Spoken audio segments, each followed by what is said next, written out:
Hello students, मैं doctor Shubham Agarwal welcome करता हूं बहुत ही इंपॉर्टेंट वीडियो में, जो कि मैंने वादा किया था पिछली वीडियो में आप सबके साथ कि हम 5 दिन में, सिर्फ 5 दिन में पूरी बायोलॉजी की धज्जियां उड़ाने वाले हैं, पूरी बायोलॉजी को खत्म करने वाले हैं। तो उसी कड़ी में एक बहुत ही इंपॉर्टेंट सेगमेंट आज मैं लेके आया हूं, कंप्लीट बायोटेक्नोलॉजी। बच्चे सोच रहे होंगे सर यूनिट 1 तो रिप्रोडक्शन है, अब बायोटेक का पहले लेक्चर क्यों डाल रहे हो? क्योंकि मुझे अभी अभी मैं वाइवा लेके आया, बहुत जगह मेरे स्कूल में भी वाइवा हुआ, तो मुझे ये बात समझ में आई, पिछले एक्सपीरियंस के बेसिस पे समझ आई कि जो सबसे परेशान करने वाली यूनिट है बच्चों को, वो है बायोटेक्नोलॉजी। तो क्यों ना उस बायोटेक्नोलॉजी को सबसे पहले आसान कर दिया जाए। तो सिर्फ 90 मिनट्स में बच्चों, 1.5 घंटे में दोनों चैप्टर्स को बहुत इजी वे से मैंने वन शॉट अब आपको मिलने वाले हैं। ठीक है, तो ये 1.5 घंटा अच्छे से पूरी शिद्दत से आपने इस वीडियो को देखना है। और भाई बायोटेक्नोलॉजी यूं बिल्कुल टिप्स पे हो जाएगी, तो आज बायोटेक की टेंशन खत्म हो जाएगी। 12 नंबर 1.5 घंटे में आपके पक्के होने वाले हैं। तो बिना किसी देरी के शुरुआत करते हैं पूरी दोनों चैप्टर्स की, बायोटेक्नोलॉजी की। हेलो स्टूडेंट्स, मैं डॉक्टर शुभम अग्रवाल वेलकम करता हूं आज के अनदर वेरी इंपॉर्टेंट लेक्चर में, जो कि हमारा बेस्ड है 12th क्लास का chapter biotechnology principle and process. बच्चों 12th बायो वैसे तो 11th की कंपैरिजन में बहुत आसान है, लेकिन दो चैप्टर हैं जो आपको परेशान करते हैं। एक तो मॉलिक्यूलर बेसिस ऑफ इनहेरिटेंस, और उसका भी कहीं ना कहीं उससे भी सवा शेर है। अगर वो शेर है ना, तो ये सवा शेर है, जो कि बायोटेक्नोलॉजी प्रिंसिपल एंड प्रोसेस। भाई ये बहुत मुश्किल चैप्टर माना जाता है। द रीजन, इसका सीक्वेंस थोड़ा सा गड़बड़ दिया हुआ है बुक्स में, तो आज इसकी जो प्रॉब्लम्स है वो हम सोल्व कर देंगे। तो बिना किसी देरी के शुरू करते हैं chapter biotechnology principle and process, जो कि बोर्ड्स में आपको, हर कोई भी बोर्ड हो, चाहे हरियाणा बोर्ड, सीबीएसई बोर्ड, कोई भी बोर्ड हो, राजस्थान बोर्ड, 7-8 नंबर पक्का देके जाएगा और 2-3 क्वेश्चन नीट में देके जाएगा। और इस वीडियो लेक्चर को अंत तक जरूर देखना और चैनल को सब्सक्राइब कर लो, बिकॉज सभी चैप्टर्स के वन शॉट आपको इस पे मिलने वाले हैं। और ये बच्चों खास बात क्या होगी, इस लेक्चर में हम सारे के सारे एक एक लाइन एनसीईआरटी की कवर कर देंगे, कुछ भी नहीं छोड़ेंगे। जहां से एग्जाम में आपको बाहर से क्वेश्चन मिल सकता है, चाहे वो नीट हो, चाहे सीबीएसई हो, चाहे कोई भी एग्जाम हो, इस वीडियो लेक्चर को देख लिया, बायोटेक से आपका कोई भी क्वेश्चन गलत नहीं होने वाला है। तो बच्चों सबसे पहले बायोटेक्नोलॉजी होती क्या है? तो देखिए, दो वर्ड से मिलकर बना है बायोटेक्नोलॉजी। बायो मतलब लिविंग, टेक्नोलॉजी मतलब technique.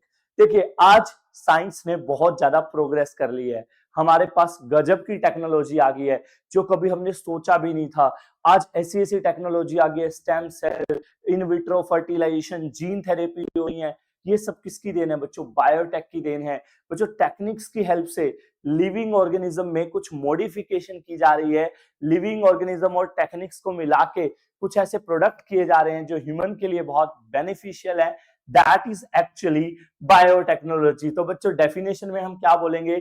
It deals the techniques, क्या? It deals the techniques in which either organism और देयर एंजाइम। देखो, या तो हम ऑर्गेनिज्म को यूज करते हैं या उनके एंजाइम को यूज करते हैं, किस लिए?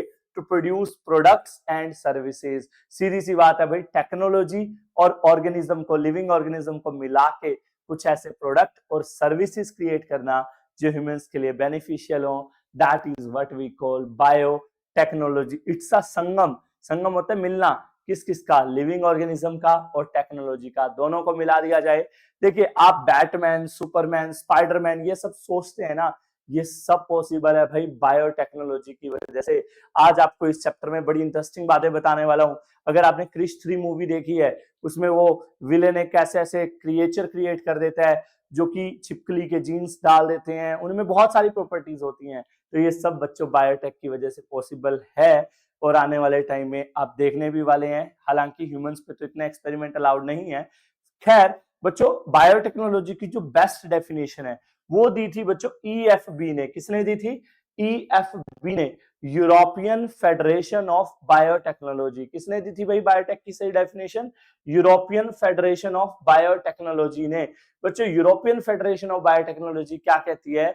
बायोटेक्नोलॉजी, इस डेफिनेशन को अच्छे से समझना भाई, the integration of natural science and organism. क्या? The integration of natural science and organism, their cells, their parts and molecular analogues। बच्चों टेक्निक्स, बेसिकली टेक्निक्स को मिला के और लिविंग ऑर्गेनिज्म को मिला के प्रोडक्ट और सर्विसेज को प्रोवाइड करना, that is what we call biotechnology. और बायोटेक्नोलॉजी बच्चों कहाँ है, आज कहाँ नहीं है? In vitro fertilisation, test tube baby programme जो आप सुन रहे हैं बायोटेक की वजह से है, जीन थेरेपी बायोटेक की वजह से है, वैक्सीन बनाई जा रही है नहीं बायोटेक की वजह से है। तो बच्चों मेन क्या है, मैं आपको ना बायोटेक बड़े सिंपल लैंग्वेज में समझाता हूँ। पूरा बायोटेक बच्चों एक ही बात पे डिपेंड करेगा, पूरा बायोटेक, ध्यान से समझना किस बात पे वो डिपेंड करेगा। बायोटेक बच्चों पूरे चैप्टर में आप एक ही चीज पढ़ेंगे, क्या पढ़ेंगे पता है भाई? सपोज करो मेरी हाइट ज्यादा है, कोई ऑर्गेनिज्म है जिसकी हाइट कम है, ठीक है। अब हम सब ने पढ़ रखा है सारे फीचर्स को बॉडी के कौन कंट्रोल करते हैं? जीन्स। कौन कंट्रोल करते हैं? जीन्स। तो बच्चों मेरी हाइट वाला जीन लेंगे और जिसकी हाइट कम है उसकी बॉडी में डाल देंगे with the help of cloning vector, डाल दिया, अब उसकी भी हाइट ज्यादा हो गई बच्चों, वो जेनेटिकली मॉडिफाई हो गया और वो बेटर हो गया। यही बच्चों बायोटेक है। कहीं ना कहीं पूरे चैप्टर में ये बात देखना घूमती रहेगी बच्चों। अगर हम बात करें प्रिंसिपल ऑफ बायोटेक की, तो बच्चों यही प्रिंसिपल है बायोटेक का। क्या बच्चों? बायोटेक में मेनली दो मेन टेक्निक्स हैं, दो मेन टेक्निक्स इन्वॉल्व होती हैं। नंबर 1 जेनेटिक इंजीनियरिंग, क्या? जेनेटिक इंजीनियरिंग और स्टेराइल कंडीशन की मेंटेनेंस। यस, जेनेटिक इंजीनियरिंग में जो मैंने आपको समझाया बच्चों, क्या करना है आपको? किसी भी ऑर्गेनिज्म का जेनेटिक मटेरियल मॉडिफाई करना है। जैसे मैंने एग्जांपल दिया, उसकी हाइट कम थी, मेरा जीन डाल दिया, ये क्या है? Genetic engineering. During genetic engineering बच्चों किसी ऑर्गेनिज्म का जेनेटिक मटेरियल हम क्या करते हैं? मॉडिफाई करते हैं। और दूसरी बात क्या, जिसके ऊपर बायोटेक बेस्ड है, जो पहली बात हम कर रहे हैं बच्चों, उस दौरान आपको ध्यान रखना है कि कोई कॉन्टामिनेशन नहीं होनी चाहिए। Proper maintenance of sterile condition during genetic engineering process. बच्चों आपको ये ध्यान रखना है, जो काम आप कर रहे हैं सिर्फ वही काम को ध्यान से करना है। दूसरी मेन यही बात है, बेसिकली जेनेटिक इंजीनियरिंग के दौरान कोई कॉन्टामिनेशन नहीं होनी चाहिए, इसी बात का आपको स्पेशल ध्यान रखना है। तो सीधी सी बात है भाई, बायोटेक बेसिकली समझ आ गया क्या करना है। बायोटेक में टोटली किसके ऊपर बेस्ड है? जेनेटिक इंजीनियरिंग, जो कि क्या होता है बच्चों? किसी भी लिविंग ऑर्गेनिज्म का जेनेटिक मटेरियल मॉडिफाई करना। तो चलिए, ये था व्हाट इज बायोटेक्नोलॉजी और प्रिंसिपल ऑफ बायोटेक। अब हम बात करेंगे बच्चों इसके सारे टॉपिक्स की वन बाय वन। तो पहला टॉपिक है बच्चों construction of first RDT.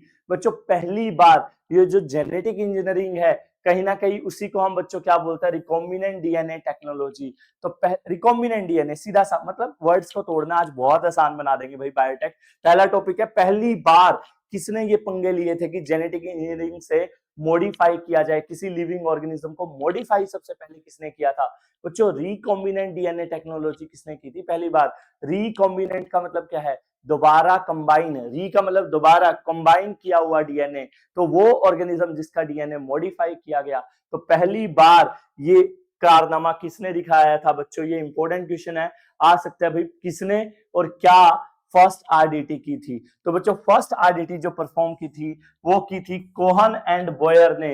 Yes, पूरा नाम याद रखने की जरूरत नहीं है, वैसे रख सकते हो, Stanley Cohen and Herbert Boyer. वैसे कोहन एंड बॉयर चलता है। 1972 में बच्चों कोहन एंड बॉयर ने पहली आरडीटी कंस्ट्रक्ट की थी। बहुत इंपॉर्टेंट बात है बच्चों, उन्होंने क्या किया? इस टॉपिक को समझ लिया, पूरा चैप्टर कहीं ना कहीं और ज्यादा क्लियर होगा। आपको ये बात पे यकीन आएगा कि शुभम सर सही कह रहे थे, अरे ये तो पूरे चैप्टर में एक ही बात चल रही है। तो बच्चों देखो, कोहन एंड बॉयर साहब ने क्या किया? उन्होंने बच्चों एक बैक्टीरिया को देखा, बैक्टीरिया का नाम था साल्मोनेला टाइफीम्यूरियम। कौन सा बैक्टीरिया था भाई? साल्मोनेला टाइफीम्यूरियम, जो कि बच्चों क्या है? एंटीबायोटिक रेजिस्टेंट है। मतलब उसके ऊपर कोई भी एंटीबायोटिक छोड़ दो वो नहीं मरेगा भाई, उसके पास ऐसी शक्तियां हैं, उसके पास ऐसे कवच और कुंडल हैं जो उसको एंटीबायोटिक से बचाते हैं। फिर उन्होंने देखा मेरे जैसा एक बेचारा बैक्टीरिया, शरीफ सा बैक्टीरिया, ई कोलाई बैक्टीरिया, बच्चों वो एंटीबायोटिक रेजिस्टेंट नहीं है। ई कोलाई के ऊपर कोई भी एंटीबायोटिक छोड़ दो मर जाएगा, राम नाम सत्य है। लेकिन साल्मोनेला भाई टॉलरेंट है, उसके ऊपर शक्तियों का असर नहीं होता एंटीबायोटिक का। तो भाई कोहन एंड बॉयर को क्या आइडिया आया, समझ तो तुम भी गए होंगे, क्यों ना हम ई कोलाई को भी साल्मोनेला जैसा टॉलरेंट बनाएं जो एंटीबायोटिक से फाइट कर सके। नेचुरली एंटी ई कोलाई किसी एंटीबायोटिक से अपनी रक्षा नहीं कर सकता। तो उन्होंने बच्चों क्या किया, आप सबको अभी अभी बताया, हमारी बॉडी के सारे फंक्शन कौन कंट्रोल करते हैं, जीन्स। तो उन्होंने बच्चों क्या किया, साल्मोनेला टाइफिम्यूरियम से आइसोलेट किया एंटीबायोटिक रेजिस्टेंट जीन। उन्होंने क्या किया बच्चों, एंटीबायोटिक रेजिस्टेंट जीन निकाला, किसकी बॉडी से, साल्मोनेला की बॉडी से। और उसको बच्चों, उस जीन को, देखिए एक बात ध्यान से समझना, जीन को हम डायरेक्ट किसी बॉडी में नहीं ट्रांसफर कर सकते, ट्रांसफर करने के लिए हमें वेक्टर चाहिए होता है, क्लोनिंग वेक्टर। तो बच्चों वो जीन लिया साल्मोनेला से, वेक्टर से जोड़ दिया और क्या बन गया, रिकॉम्बिनेंट डीएनए। वेक्टर के साथ जब हम जीन जोड़ देते हैं तो उसको बोलते हैं रिकॉम्बिनेंट डीएनए। और उसको फिर होस्ट में डाल दिया गया। होस्ट कौन था, ई कोलाई। अब ई कोलाई भी ललकारे दे रहा है कि मित्रा दा ना चल रहा है। ई कोलाई भी अब क्या है बच्चों, एंटीबायोटिक रेजिस्टेंट। तो सबसे पहले बच्चों ये आरडीटी की गई थी, याद करेंगे सभी।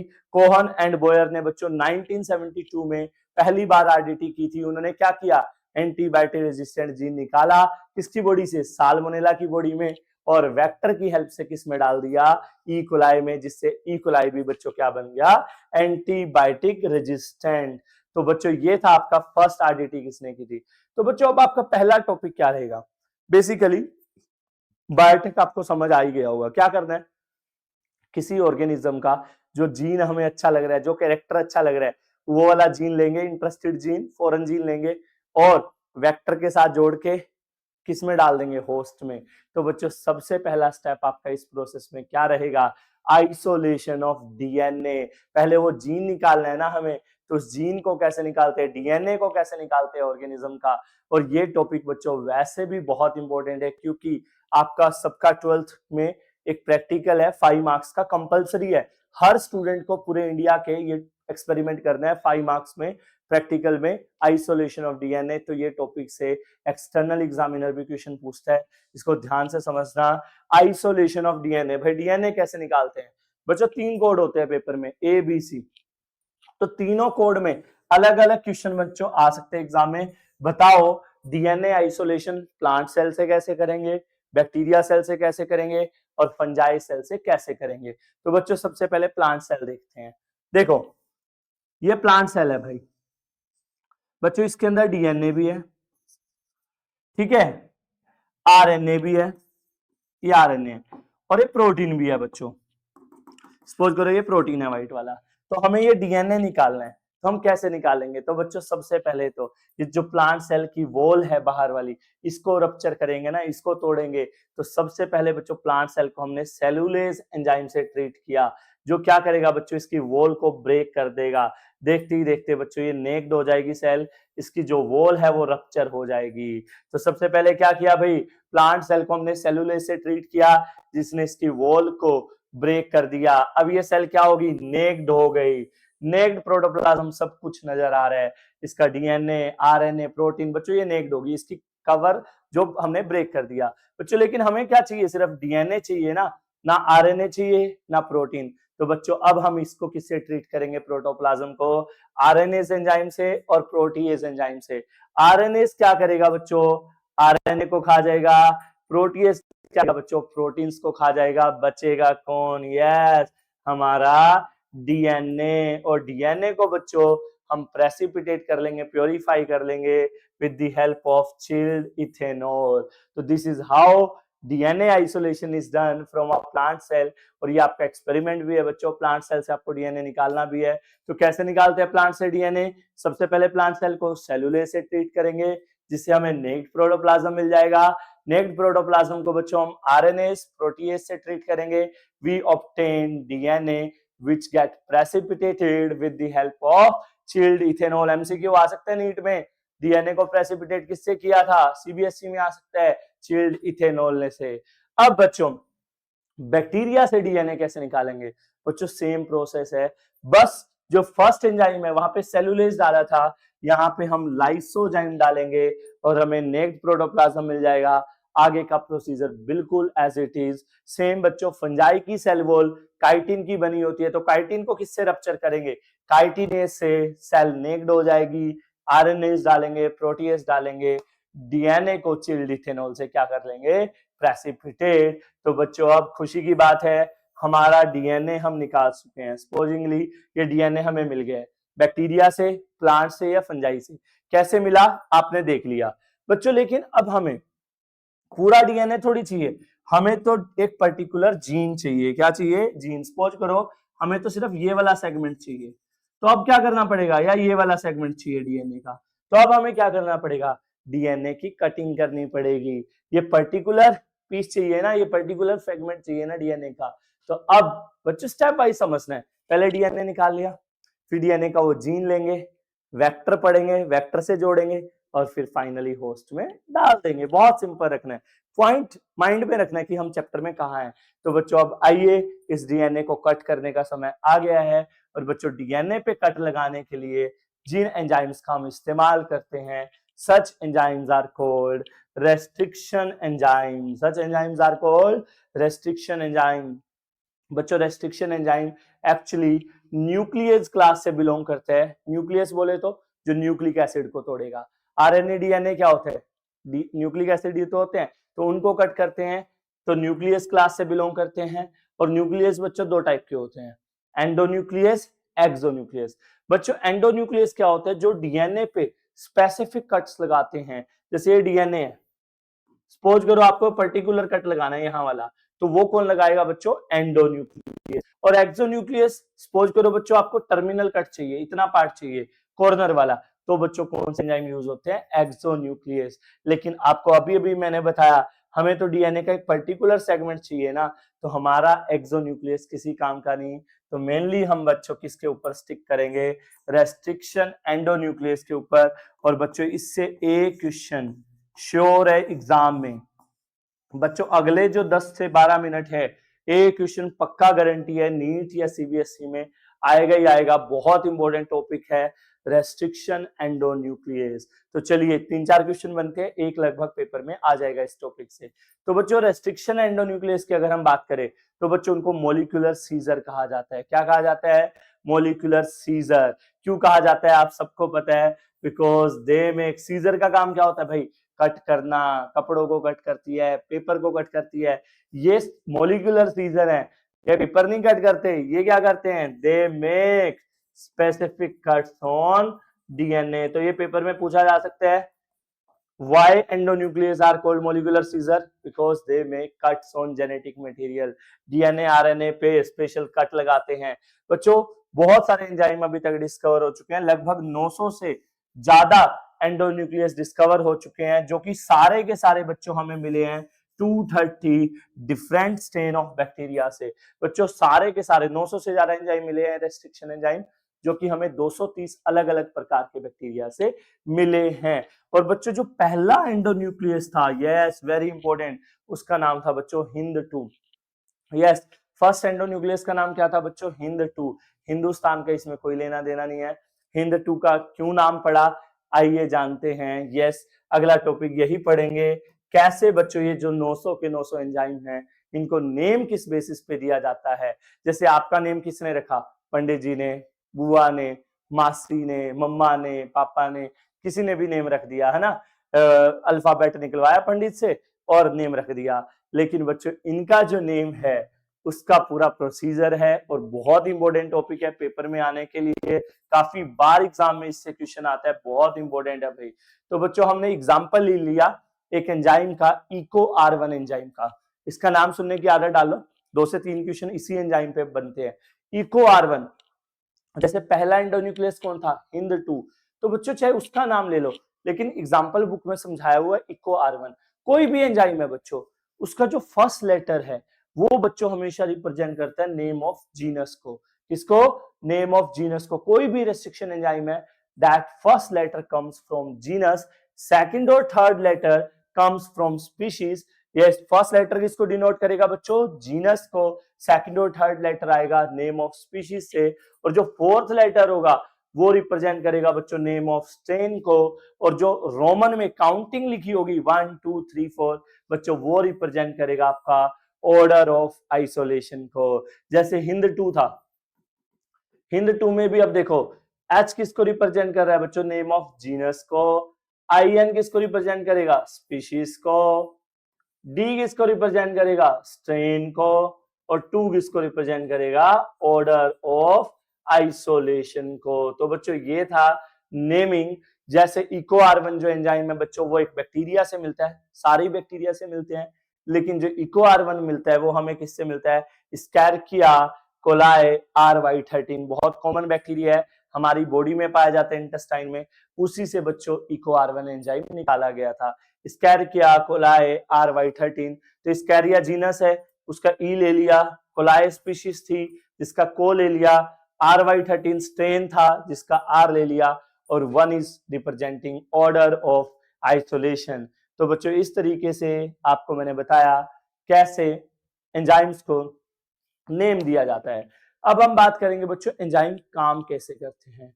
तो बच्चों 900 के 900 एंजाइम सेम तरीके से काम करते हैं। कैसे काम करते हैं बच्चों, इसको डीएनए पे छोड़ दिया, ये नहीं कि एक पर्टिकुलर जगह कट लगा देंगे, ये सारे के सारे एंजाइम बच्चों क्या करते हैं, एक 6 बेस पेयर के पर्टिकुलर डीएनए सीक्वेंस को रिकॉग्नाइज करते हैं। ये भी एमसीक्यू बनता है, कितने बेस पेयर के सीक्वेंस को, 6 बेस पेयर के सीक्वेंस को रिकॉग्नाइज करते हैं, जिसको हम बोलते हैं बच्चों रिकॉग्निशन सीक्वेंस। बच्चों सभी एंजाइम चाहे इको आर1 है या कोई भी एंजाइम है हिंद2, ये सभी एक 6 बेस पेयर के पर्टिकुलर सीक्वेंस के इर्द गिर्द घूमेंगे, तो हम क्या बोलते हैं बच्चों, रिकॉग्निशन सीक्वेंस। अब ये रिकॉग्निशन सीक्वेंस क्या होगा, ये अलग होगा बच्चों, कुछ अलग सा नजर आएगा। जैसे कहते हैं ना मेरे वाली अलग है, या मेरे मम्मा अलग हैं, मेरे पापा सबसे अलग हैं। तो बच्चों ये जो 6 बेस पेयर का सीक्वेंस होगा ना, ये भी बिल्कुल अलग होगा। कैसे अलग होगा बच्चों, ये हमेशा क्या होगा, पैलिंड्रोमिक न्यूक्लियोटाइड सीक्वेंस होगा। और ये अपने आप में बच्चों बहुत इंपॉर्टेंट क्वेश्चन है, पैलिंड्रोमिक न्यूक्लियोटाइड सीक्वेंस क्या होता है।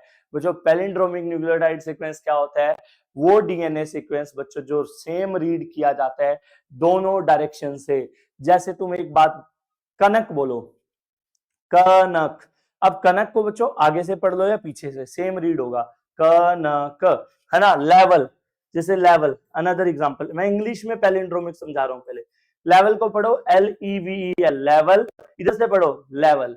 तो बच्चों ये इस तरीके के सीक्वेंस को डीएनए को हम क्या बोलते हैं, पैलिंड्रोमिक सीक्वेंस।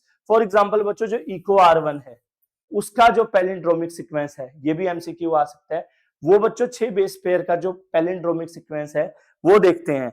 फॉर एग्जांपल वो है GAATTC, क्या, GAATTC, पढ़ना GAATTC। अब इधर से पढ़ते हैं GAATTC।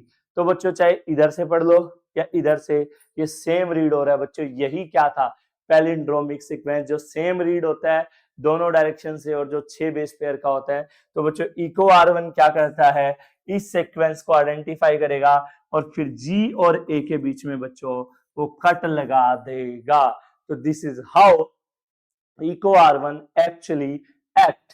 तो बच्चों इस टॉपिक में हमने पढ़ा इको आर1 नेम कैसे दिया गया, कौन कौन से एंडोन्यूक्लियस हैं, कौन सा पहला था और कितने एंडोन्यूक्लियस अब तक डिस्कवर हो चुके हैं।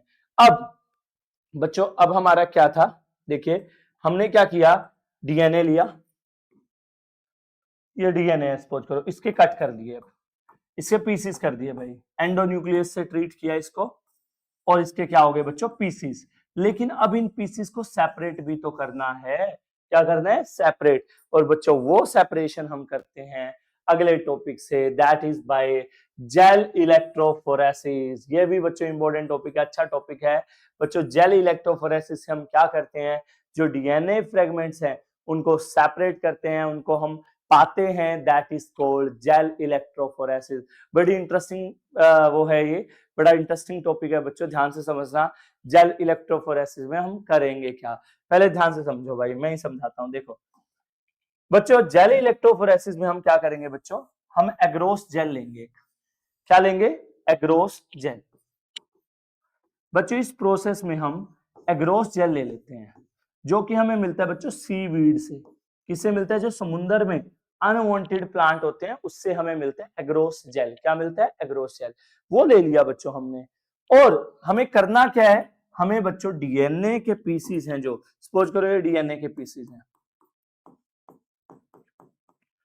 इनको बच्चों सेपरेट करना है। क्या करना है, सेपरेट, जो कि हम जेल इलेक्ट्रोफोरेसिस से करेंगे। कैसे करेंगे अभी दिखाता हूं। ये डीएनए के पीसीज हैं बच्चों। अब सबको पता है डीएनए पे कौन सा चार्ज होता है बच्चों, negative. DNA fragments are negatively charge, molecular basis में भी आपने पढ़ा होगा, all DNA fragments are negatively charge. तो हम क्या करेंगे बच्चों, इस जो एग्रोस जेल है उसमें हम क्या करेंगे बच्चों, एक साइड एनोड बना देंगे, एनोड मतलब पॉजिटिवली सेंटर्ड बना देंगे एक एंड, मतलब यहाँ पे हमने पॉजिटिव चार्ज क्रिएट कर दिया जेल पे। अब बच्चों तुम्हें भी जैसे कोई भी सुंदर सी चीज दिखती है तो तुम ऑटोमेटिक अट्रैक्ट होते हुए उसके पास चले जाते हो ना। तो बच्चों डीएनए पे कौन सा चार्ज है, नेगेटिव, तो उसका भाई खुद पे बस ही नहीं चलेगा, वो भी बहता हुआ पॉजिटिव को देखते अपने आप अट्रैक्ट होता होता उधर चला जाएगा। बच्चों ये जो डीएनए के नेगेटिवली चार्ज पार्टिकल हैं ये मूव करना शुरू कर देंगे बच्चों एग्रोस जेल में। और बच्चों अब मेन बात सुनना, जो बच्चों स्मॉलर होगा सबसे, smaller the fragment faster it will move. बच्चों ये इसका प्रिंसिपल है, फास्टर इट विल मूव। बच्चों जो सबसे छोटा फ्रेगमेंट होगा उतना ही तेज स्पीड से वो ट्रेवल करेगा।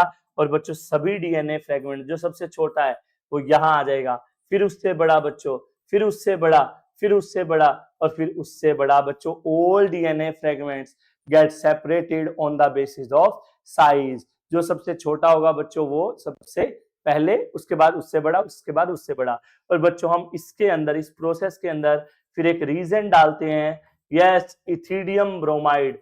कौन सा केमिकल डालते हैं बच्चों, इथिडियम ब्रोमाइड। और फिर इसके ऊपर यूवी रेस डाल के बच्चों हम डीएनए फ्रेगमेंट्स को देख सकते हैं। और ये जो डीएनए फ्रेगमेंट्स है बच्चों हमें एज ऑरेंज कलर के बैंड्स विजिबल होते हैं बच्चों।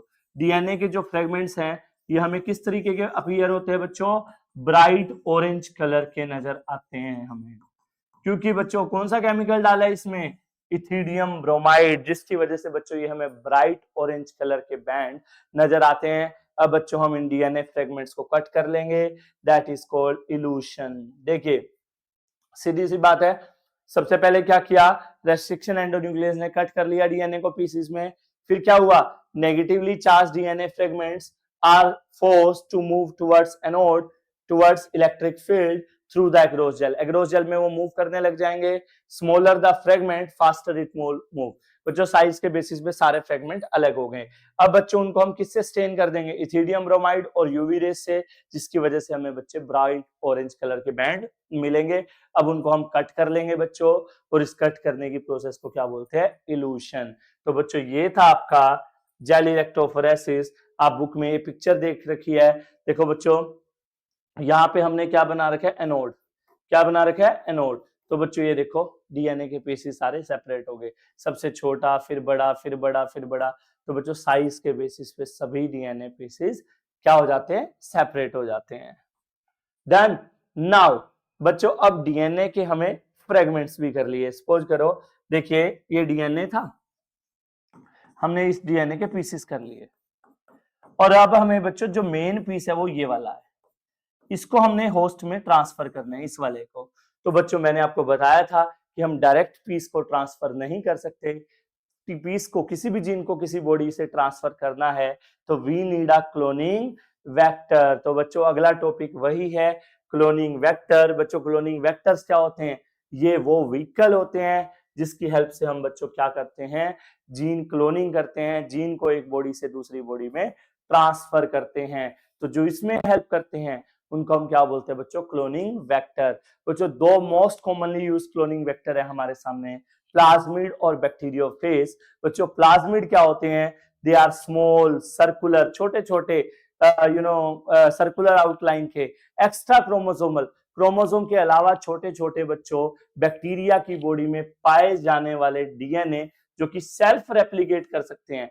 इनको कहीं भी छोड़ दो अपने आप कॉपी बना लेंगे। ऐसे छोटे छोटे डीएनए को बच्चों हम क्या बोलते हैं, प्लाज्मिड। और बच्चों जो प्लाज्मिड का नंबर होता है इट कैन बी 15 to 100, लेकिन कुछ बैक्टीरिया में बच्चों ये 1 to 2 भी हो सकता है, बहुत कम भी हो सकता है। और बच्चों प्लाज्मिड सबसे ज्यादा यूज होने वाला क्लोनिंग वेक्टर है, सबसे कॉमन यूज्ड क्लोनिंग वेक्टर है। इसको आप ऐसे भी रिप्रेजेंट कर सकते हैं, ऐसे भी। बच्चों बैक्टीरियोफेज बहुत सारे चैप्टर में पढ़ चुके हो, ये वो वायरस है जो बैक्टीरिया को इन्फेक्ट करते हैं। तो बच्चों इनको भी डिसहार्म करके हम एज अ क्लोनिंग वेक्टर इस्तेमाल कर सकते हैं। बच्चों अगला जो टॉपिक है वो वेरी वेरी वेरी इंपॉर्टेंट है, क्लोनिंग वेक्टर फॉर प्लांट्स। भाई यहां से क्वेश्चन बहुत बार पेपर में आता है कि प्लांट के लिए अगर आपको प्लांट में कोई जीन एक बॉडी से दूसरी बॉडी में ट्रांसफर करना है तो कौन से वेक्टर का आप इस्तेमाल करेंगे। जैसे बच्चों आपने बीटी कॉटन पढ़ा है, तो बीटी कॉटन में भी आपने पढ़ा होगा कौन से वेक्टर का इस्तेमाल करते हैं, एग्रोबैक्टीरियम का। तो बच्चों क्लोनिंग वेक्टर अगर आपको प्लांट में कोई जीन ट्रांसफर करना है तो आप हमेशा यूज करते हैं tumour inducing plasmid, TI plasmid, जो हमें किसकी बॉडी से मिलता है, एग्रोबैक्टीरियम ट्यूमिफेशियन की बैक्टीरिया की बॉडी से मिलता है। बच्चों है क्या एक्चुअली एग्रोबैक्टीरियम क्या है, ध्यान से समझना। बच्चों एग्रोबैक्टीरियम एक बैक्टीरिया है जो कि बहुत सारी बीमारियां प्लांट्स में फैलाता है। प्लांट्स बहुत ज्यादा इन्फेक्ट होते हैं इस बैक्टीरिया की वजह से। इनफैक्ट कोरिएंडर जो धनिया है, धनिया की पूरी फसल बर्बाद करने के पीछे एग्रोबैक्टीरियम का बहुत बड़ा रोल है। तो भाई ये बहुत कॉमन पैथोजन है प्लांट्स के अंदर, ठीक है। पता क्या है क्लोनिंग वेक्टर का, मैं तुम्हें थोड़ा एक स्टोरी से समझाता हूँ। बच्चों सपोज करो एक लड़की है, मुझे पता है अगर मैंने उस लड़की को एक बात बताई तो वो सबको बता देगी, पूरी सोसाइटी में बात फैला देगी। मुझे उसका ये फीचर पता है, तो मैं पता क्या करूंगा, मुझे कोई मैसेज सोसाइटी में पहुंचाना है तो मैं जानबूझ के उस लड़की को बताऊंगा, और मुझे पता है अब मुझे कुछ करने की जरूरत नहीं है, वो लड़की सारी सोसाइटी में इस बात को फैला देगी। जैसे आप ये लेक्चर बच्चों क्लोन करना, इसको भी फैलाने की कोशिश करना, चैनल को सब्सक्राइब कर दो और सभी इसको ज्यादा से ज्यादा फ्रेंड से शेयर करना, क्योंकि ये चैप्टर मुश्किल लगता है भाई दोस्तों को। तो भाई क्या करेंगे, जो भाई एग्रोबैक्टीरियम है वो पैथोजन था, और वो ना अपना मतलब उसके अंदर एक टीडीएनए होता है।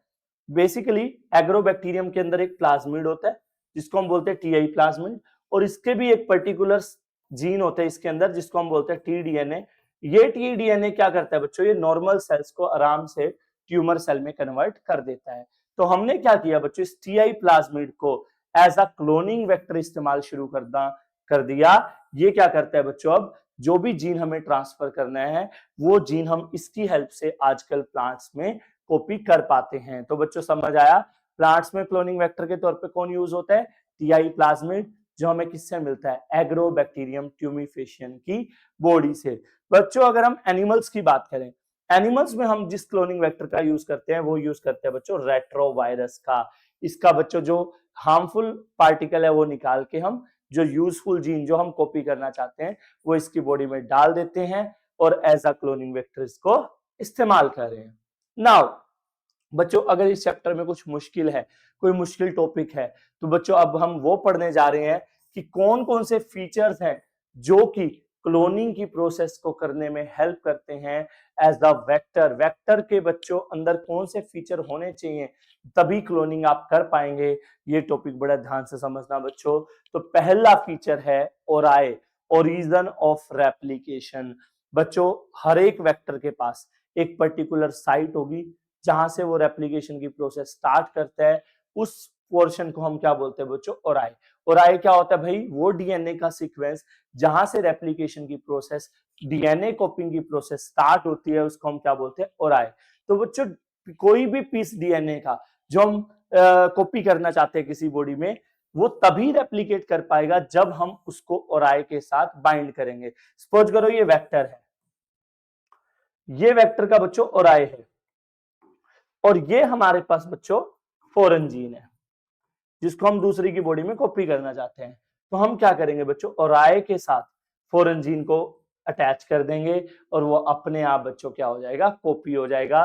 तो सभी वेक्टर में बच्चों ओराई का होना बहुत जरूरी है। सेकंड, और जो मेन आज समझने का इस चैप्टर में जो मुश्किल आती है वो टॉपिक अब आ चुका है, ध्यान से समझो बच्चों। अब मुश्किल टॉपिक और अगला टॉपिक जो कि सबसे ज्यादा इंपॉर्टेंट टॉपिक है पूरी बायोटेक्नोलॉजी का, पीसीआर, वो दोनों टॉपिक अब हम पढ़ने वाले हैं। तो बच्चों सिलेक्टेबल मार्कर, सिलेक्टेबल मार्कर क्या होता है, आज का पूरा फोकस आपका रहेगा सिलेक्टेबल मार्कर के ऊपर। बच्चों सिलेक्टेबल मार्कर का काम क्या है, नाम से ही पता लग रहा है, मार्किंग में हेल्प करता है, जो सिलेक्ट करने में हेल्प करता है। इसको मैं एक एग्जांपल से समझाता हूँ। जैसे क्लास है, एक क्लास में 50 बच्चे हैं, ठीक है। अब मुझे 10th क्लास सपोज करो 50 बच्चे बैठे हैं उस क्लास में, तो मैंने बोला कि जिस बच्चे के पास जो बच्चा साइंस में इंटेलिजेंट है ना, उस बच्चे को बाहर निकाल के लाओ क्लास से। तो अब कोई कैसे निकाल के लाएगा, क्योंकि साइंस में तो इंटेलिजेंट 10 बच्चे हैं, तो 10 में से मुझे तो एक को ही बुलाना है, तो ये सिलेक्टेबल मार्कर नहीं है। अब मैंने कहा कि रोल नंबर 23 को बुला लाओ, तो रोल नंबर 23 को बुलाने गए और वो उस बच्चे को ले आए। तो बच्चों जो रोल नंबर 23 है, ये एक सिलेक्टेबल मार्कर का काम कर रहा है एक बच्चे को आइडेंटिफाई करने के। तो इसी तरह बच्चों सिलेक्टेबल मार्कर किसमें हेल्प करते हैं, ये हेल्प करते हैं बच्चों रिकॉम्बिनेंट्स की ग्रोथ में, कि रिकॉम्बिनेंट ही ग्रोथ कर पाए। और ये बच्चों मेन जो पर्पस है, ये बच्चों डिफरेंशिएट करने में भी हेल्प करते हैं कि रिकॉम्बिनेंट कौन सा है, नॉन रिकॉम्बिनेंट कौन सा है। कैसे, अभी आपको समझ आएगा, एग्जाम्पल से ही समझ आ सकता है ये टॉपिक, वरना नहीं समझ आएगा। बच्चों आपको मैंने अभी अभी ई कोलाई बैक्टीरिया के बारे में बताया। बच्चों नेचुरली क्या होता है, जो ई कोलाई बैक्टीरिया है, इसको ध्यान से समझना, it is not antibiotic resistant. बच्चों नेचुरली क्या होता है, E coli is not antibiotic resistant to any antibiotic. बच्चों आप सबको पता है, पहला टॉपिक ही आज ये बताया था, जो ई कोलाई बैक्टीरिया है वो किसी भी एंटीबायोटिक से रेजिस्टेंट नहीं है, चाहे इसको कोई भी एंटीबायोटिक दे दो, टेट्रासाइक्लिन, कैनामाइसिन, स्ट्रेप्टोमाइसिन, एम्पिसिलिन, कोई भी एंटीबायोटिक से बच्चों ये अपनी रक्षा नहीं कर सकता। लेकिन अब हमने एक ई कोलाई को देखा जो कि बच्चों क्या था, एंटीबायोटिक रेजिस्टेंट था। तो बच्चों अब हमें साफ पता लग जाएगा ये वाला जो ई कोलाई है ये क्या है, ये रिकॉम्बिनेंट ई कोलाई है, इसके डीएनए के साथ छेड़छाड़ की गई है। क्यों, क्योंकि बच्चों नेचुरली जो एंटीबायोटिक रेजिस्टेंट ई कोलाई नहीं होता, तो जो ई कोलाई एंटीबायोटिक रेजिस्टेंट नहीं है, नॉट एंटीबायोटिक रेजिस्टेंट, वो तो बच्चों क्या है, नॉन रिकॉम्बिनेंट, वो नेचुरल है बच्चों, उसका डीएनए कोई छेड़छाड़ नहीं हुआ। लेकिन जिसका जो ई कोलाई एंटीबायोटिक रेजिस्टेंट है, इसका मतलब उसके अंदर वो जीन डाले गए हैं जो उसको एंटीबायोटिक से बचा रहे हैं। तो बच्चों basically antibiotic resistant gene is acting as the selectable marker for E coli. E coli का बच्चों सेलेक्टेबल मार्कर कौन हो गया, एंटीबायोटिक रेजिस्टेंट जीन। तो बच्चों वो प्रॉपर्टी रिकॉम्बिनेंट और नॉन रिकॉम्बिनेंट में डिफरेंशिएट करने में हेल्प करे, उसको हम क्या बोलते हैं, सिलेक्टेबल मार्कर। और बच्चों इन दोनों को डिफरेंशिएट करने के हमारे पास दो मेथड है जो कि इंपॉर्टेंट टॉपिक है, दोनों में से एक पेपर में अक्सर आ जाता है। तो बच्चों पहला मेथड है इनएक्टिवेशन ऑफ एंटीबायोटिक और दूसरा मेथड है इंसर्शनल इनएक्टिवेशन। तो दोनों अच्छे टॉपिक हैं, यहां समझ आगे बुक से पल्ले नहीं पड़ेंगे, तो भाई आप सबको ये टॉपिक यहीं पे अच्छे से समझ के जाने ही जाने हैं। तो पहला टॉपिक है बच्चों इनएक्टिवेशन ऑफ एंटीबायोटिक, नाम से ही पता लग रहा है एंटीबायोटिक को इनएक्टिव करेंगे। बच्चों ये जो आपको बोर्ड पे नजर आ रहा है बच्चों, ये डायग्राम है क्लोनिंग वेक्टर PBR322 का। किसका है, PBR322, बहुत इंपॉर्टेंट डायग्राम है ये, बहुत इंपॉर्टेंट डायग्राम है भाई। PBR322 का डायग्राम पेपर में बहुत बार आता है भाई, very very very important diagram, ठीक है, क्लोनिंग वेक्टर PBR322 का। बच्चों आपके यहाँ पे बहुत सारी साइट दिखाई गई हैं, रिकॉग्निशन साइट दिखाई गई हैं, लेकिन आपको मेन दो साइट पे फोकस करना है। बच्चों ये जो BAM-H1 साइट है, इसको मैं हाईलाइट कर देता हूं येलो कलर से। बच्चों ये जो BAM-H1 साइट है, ये वाली साइट, बच्चों ये साइट इसकी क्या करती है, इसको टेट्रासाइक्लिन रेजिस्टेंट बनाती है। मतलब ये साइट बच्चों इसकी रक्षा करती है टेट्रासाइक्लिन एंटीबायोटिक से। किससे, टेट्रासाइक्लिन एंटीबायोटिक से। आई थिंक नजर नहीं आ रहा है उसमें, तो टेट्रासाइक्लिन एंटीबायोटिक से बच्चों ये इसकी रक्षा करती है। मतलब BAM-H1 साइट की वजह से बच्चों इसका टेट्रासाइक्लिन एंटीबायोटिक कुछ नहीं बिगाड़ सकती। अब बच्चों इसकी आ जाओ PBU1 की साइट से, जो मैं रेड से मार्क कर रहा हूं, ये है बच्चों इसकी PBU1 साइट, जो बच्चों इसकी रक्षा करती है एम्पिसिलिन एंटीबायोटिक से। ये इसको बचा रही है बच्चों एम्पिसिलिन से। तो सीधी सी बात है बच्चों, दो साइट है, अभी ये नॉन रिकॉम्बिनेंट है, अभी इसमें हमने फॉरेन जीन नहीं डाला, तो नॉन रिकॉम्बिनेंट जो कौन है, PBR322, उसकी खास बात क्या है बच्चों, उसके पास दो साइट है, BAM-H1 साइट, जो बच्चों उसको क्या बनाती है, टेट्रासाइक्लिन एंटीबायोटिक रेजिस्टेंट बनाती है, उसके ऊपर इसका कोई असर नहीं होगा। और एक साइट है बच्चों PVU1 साइट, जो उसको बच्चों एम्पीसिलिन एंटीबायोटिक से बचाती है, एम्पीसिलिन रेजिस्टेंट बनाती है। इसके ऊपर इन दोनों का बच्चों कोई असर नहीं होगा। अब हमने क्या किया बच्चों, इस प्लाज्मिड को लिया, यही मैंने बना लिया PBr322। अब बच्चों देखो ध्यान से, ये येलो वाली साइट है BAM-H1 साइट और ये रेड वाली साइट है PVU1 साइट। अब मैंने क्या किया बच्चों, मैंने फॉरेन जीन लिया बच्चों जो मैं इंसर्ट करना चाहता हूं होस्ट में, और वो फॉरेन जीन बच्चों BAM-H1 साइट की जगह डाल दिया। अब इससे क्या हुआ बच्चों, BAM-H1 साइट तो इनएक्टिव हो गई, सिर्फ PVU1 साइट एक्टिव है। ठीक है, हमने क्या किया, BAM-H1 साइट को बच्चों रिप्लेस कर दिया, BAM-H1 site is replaced by foreign gene. बच्चों हमने फॉरेन जीन डाल दिया BAM-H1 साइट की जगह, तो अब ये क्या बन गया बच्चों, रिकॉम्बिनेंट डीएनए। क्या बन गया, रिकॉम्बिनेंट डीएनए। लेकिन बच्चों अब इस रिकॉम्बिनेंट डीएनए की खास बात क्या है, it is only resistant, it is only resistant against ampicillin. बच्चों ये एम्पीसिलिन के रेजिस्टेंट है, क्योंकि इसमें बच्चों PVU1 साइट तो है, लेकिन BAM-H1 साइट हमने क्या कर दी, इनएक्टिव कर दी बाय फॉरेन जीन, जिसकी वजह से बच्चों हमारा जो रिकॉम्बिनेंट डीएनए है वो सिर्फ अपनी एम्पीसिलिन से रक्षा कर सकता है, नॉट अगेंस्ट टेट्रासाइक्लिन। बच्चों तो टेट्रासाइक्लिन रेजिस्टेंट वो नहीं है, क्योंकि उसकी जगह बच्चों हमने फॉरेन जीन डाल दिया।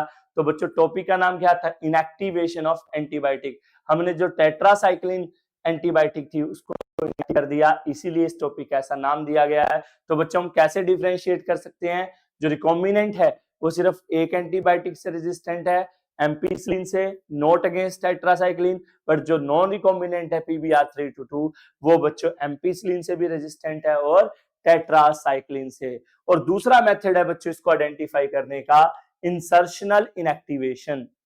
ध्यान से समझना भी, बड़ा इंटरेस्टिंग है ये भी बच्चों। इस बार हमने ले लिया प्लाज्मिड इकोलाई का, इकोलाई की बॉडी का एक वेक्टर निकाल लिया, जिस वेक्टर का एक जीन है, वो जीन क्या करता है बच्चों, बीटा गैलेक्टोसाइडेज एंजाइम बनाता है। और बीटा गैलेक्टोसाइडेज बच्चों क्रोमाजेनिक सब्सटेंस की प्रेजेंस में ब्लू कलर देता है। अभी हमने इसमें कोई फॉरेन जीन नहीं डाला, अभी ये नॉन रिकॉम्बिनेंट है।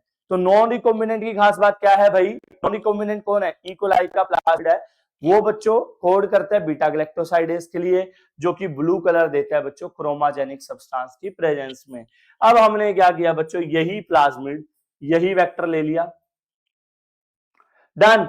ये इसका बीटा गैलेक्टोसाइडेज बनाने वाला ब्लू कलर वाला पार्ट है। अब हमने क्या किया बच्चों, जो फॉरेन जीन था जो हमने जोड़ना है बच्चों, वो फॉरेन जीन हमने इसके ये जो बीटा गैलेक्टोसाइडेज वाला पार्ट है यहां पे डाल दिया, फॉरेन जीन। अब जिससे क्या हुआ बच्चों, ये बीटा गैलेक्टोसाइडेज नहीं बनेगा, और बीटा गैलेक्टोसाइडेज नहीं बनेगा तो बच्चों there will be no colour. This basically ये जो रिकॉम्बिनेंट डीएनए बना वेक्टर प्लस फॉरेन जीन, इसके वजह से बच्चों ये कोई कलर देगा नहीं, और नॉन रिकॉम्बिनेंट्स बच्चों ब्लू कलर दे रहे हैं। तो बच्चों कलर के बेसिस पे भी हम डिफरेंशिएट कर पा रहे हैं कि कौन सा रिकॉम्बिनेंट है, कौन सा non recombinant, because recombinants gives no colour and non recombinants gives blue colour. तो बच्चों अब हमारा टॉपिक है, चलिए हमने रिकॉम्बिनेंट डीएनए बना लिया, अब रिकॉम्बिनेंट डीएनए को वक्त आ गया है कि सेल के अंदर इंसर्ट किया जाए। तो बच्चों जब सेल के अंदर इंसर्ट करने लगे, सेल ने मना कर दिया, कह रही नहीं मैं तो नहीं लेती फॉरेन जीन। तो हम बोले हम पागल हैं, इतनी देर से लग रहे हैं, पहले हमने डीएनए लिया, कट किया, वेक्टर से जोड़ा लाइगेज एंजाइम की हेल्प से, अब तुम कह रहे हो कि मैं नहीं लेती फॉरेन डीएनए। तो बच्चों उस सेल को मनाया जाता है, और उस सेल को मनाने की प्रोसेस को हम, होस्ट को मनाने को क्या बोलते हैं, कॉम्पिटेंट होस्ट। तो बच्चों तीन अलग अलग तरीके हैं, होता है ना कि किसी पर्सन को किसी चीज के लिए मनाना है, तो अलग अलग तरीके हैं। किसी को तो सरप्राइज दे दो वो मान जाएगा, किसी को पैसे दे दो वो मान जाएगा, किसी को डरा दो तो मान जाएगा। अलग अलग वेज होते हैं किसी चीज के लिए भी मनाने के। तो बच्चों यहाँ पे अगर हमें, अब यहाँ पे किस चीज के लिए मनाना है, हमें मनाना है होस्ट को कि वो फॉरेन डीएनए, रिकॉम्बिनेंट डीएनए क्या ले ले, अंदर ले ले बॉडी के। तो बच्चों पहले ही मेथड हीट शॉक मेथड, ये केमिकल मेथड जो कि हम बैक्टीरियल सेल के लिए यूज करते हैं। तो इस मेथड में हम क्या करेंगे बच्चों, बैक्टीरियल सेल लेंगे, नाम से ही पता लग रहा है हीट शॉक। हीट शॉक का मतलब जैसे कोई बच्चा है तुम में से जो लेक्चर सुन रहा है, भाई तुम्हें मनाने का मेरे पास पता है क्या तरीका है, मैं क्या करूं, तुम्हें पहले तो गर्म कर दूं, कढ़ाई में डाल दूं, ठीक है, फिर आइस में रख दूं, पहले तुम्हें गर्मी दूं फिर ठंड लूं, तो तुम क्या कहोगे, अरे यार ऐसे मत करो सर, बताओ क्या करना है, हम वही कर लेंगे। तो बैक्टीरिया के साथ भी हम यही करते हैं। बैक्टीरियल सेल को जो हम कैल्शियम आयन से ट्रीट करते हैं सबसे पहले, इसको केमिकल मेथड कहा। कैल्शियम आयन से ट्रीट करने से क्या होगा बच्चों, उसके पोर्स खुल जाएंगे बैक्टीरिया की बॉडी के, जिससे वो इजिली फॉरेन डीएनए को ले सकता है। उसके बाद बच्चों हम बैक्टीरियल सेल को आइस पे रख देंगे, फिर वो कहेगा बैक्टीरिया ठंड लग रही है बाहर निकालो, निकाल लेंगे। फिर उसको बच्चों हम गर्म करेंगे, फिर हम गर्म करके बच्चों फिर उसको आइस पे रखेंगे। नाउ बैक्टीरिया सेल बहुत वीक हो जाएगा और वो जो उसके पास आरडीएनए पड़ा है ना, रिकॉम्बिनेंट डीएनए, उसको इंसर्ट कर लेगा बॉडी के अंदर। सेकंड मेथड बायोलिस्टिक मेथड या जीन गन मेथड। भाई किसी की कनपट्टी पे गन रख के कुछ भी उसको करने को बोलोगे तो करेगा ना। तो बच्चों ऐसा नहीं है, ये जो मेथड है ये प्लांट सेल के लिए यूज होता है बच्चों। इसमें हम क्या करते हैं, गोल्ड या टंगस्टन के हैवी पार्टिकल लेते हैं और आरडीएनए को उससे कोट कर देते हैं, रिकॉम्बिनेंट डीएनए को, और उसकी बोम्बार्डिंग करते हैं प्लांट सेल के ऊपर। प्लांट सेल के अंदर वो हैवी पार्टिकल्स घुस जाएंगे और जब वो घुस जाएंगे तो साथ में रिकॉम्बिनेंट डीएनए भी घुस जाएगा। तो this method is called biolistic method. Third method है बच्चों माइक्रो इंजेक्शन। माइक्रो इंजेक्शन में क्या करते हैं बच्चों, हम रिकॉम्बिनेंट डीएनए को डायरेक्ट एनिमल सेल के साइटोप्लाज्म में इंसर्ट कर देते हैं, न्यूक्लियस में इंसर्ट कर देते हैं। That is called micro injection. ये एनिमल सेल के लिए यूज होता है, ये एमसीक्यू आ सकता है। बायोलिस्टिक मेथड प्लांट के लिए और हीट शॉक मेथड बच्चों बैक्टीरिया के लिए हम यूज करते हैं। नाउ बच्चों जो नेक्स्ट टॉपिक है that is very very very very very very very important बच्चों। बायोटेक के दोनों चैप्टर का सबसे इंपॉर्टेंट टॉपिक है बच्चों पॉलीमरेज चेन रिएक्शन। इससे बड़ा, इससे इंपॉर्टेंट टॉपिक पूरी बायोटेक में नहीं है भाई। तो आंखें खोल लो, PCR one of the finest and most important topic है, जहां से नीट में, सीबीएसई में बहुत बार क्वेश्चन आता है। तो बच्चों पॉलीमरेज चेन रिएक्शन क्या है बच्चों, हमें एक डीएनए मिला छोटा सा, उस डीएनए को हमने एम्पलीफाई करना है, उसकी मिलियंस ऑफ कॉपी बनानी है। तो भाई हम सिंपल रेप्लिकेट थोड़ी कराएंगे, हम बच्चों एक टेक्निक है हमारे पास पॉलीमरेज चेन रिएक्शन, उसके थ्रू बच्चों एक डीएनए से हम मिलियंस ऑफ कॉपी बना सकते हैं, बिलियंस ऑफ कॉपी बना सकते हैं। तो कैसे करते हैं, पर्पस पता लग गया पीसीआर का, एम्पलीफिकेशन ऑफ डीएनए। तो बच्चों ये प्रोसीजर 3 स्टेप्स में होता है, denaturation, annealing, extension.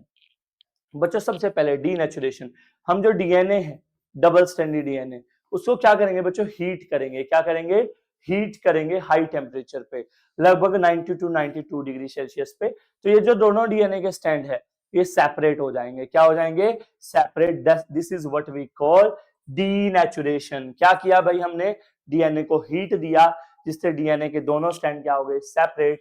This is what we call denaturation. अब हम क्या करेंगे बच्चों, जो दोनों डीएनए के स्टैंड सेपरेट हैं उसमें बच्चों आरएनए का एक पीस ऐड कर देंगे, that is called annealing. Temperature low ले आएंगे और आरएनए का पीस ऐड कर देंगे। कहां पे पीस ऐड करेंगे भाई, जहां पे आपका 3 प्राइम एंड होगा पेरेंटल स्टैंड का, वहां पे बच्चों आरएनए के पीस ऐड कर देंगे। This is what we call annealing. And finally जब मेन एंजाइम, हम डीएनए पॉलीमरेज नहीं यूज करते पीसीआर में, एक स्पेशल पॉलीमरेज यूज करते हैं, टैग पॉलीमरेज, और डीऑक्सीराइबोन्यूक्लियोटाइड्स को ऐड कर देते हैं, जिससे ये दोनों डीएनए बच्चों कंप्लीट हो जाएंगे। तो एक डीएनए से हमने 2 डीएनए सिंथेसाइज कर लिए और इन दोनों से बच्चों आगे हम मिलियंस ऑफ कॉपी जनरेट कर सकते हैं। This is what we call PCR.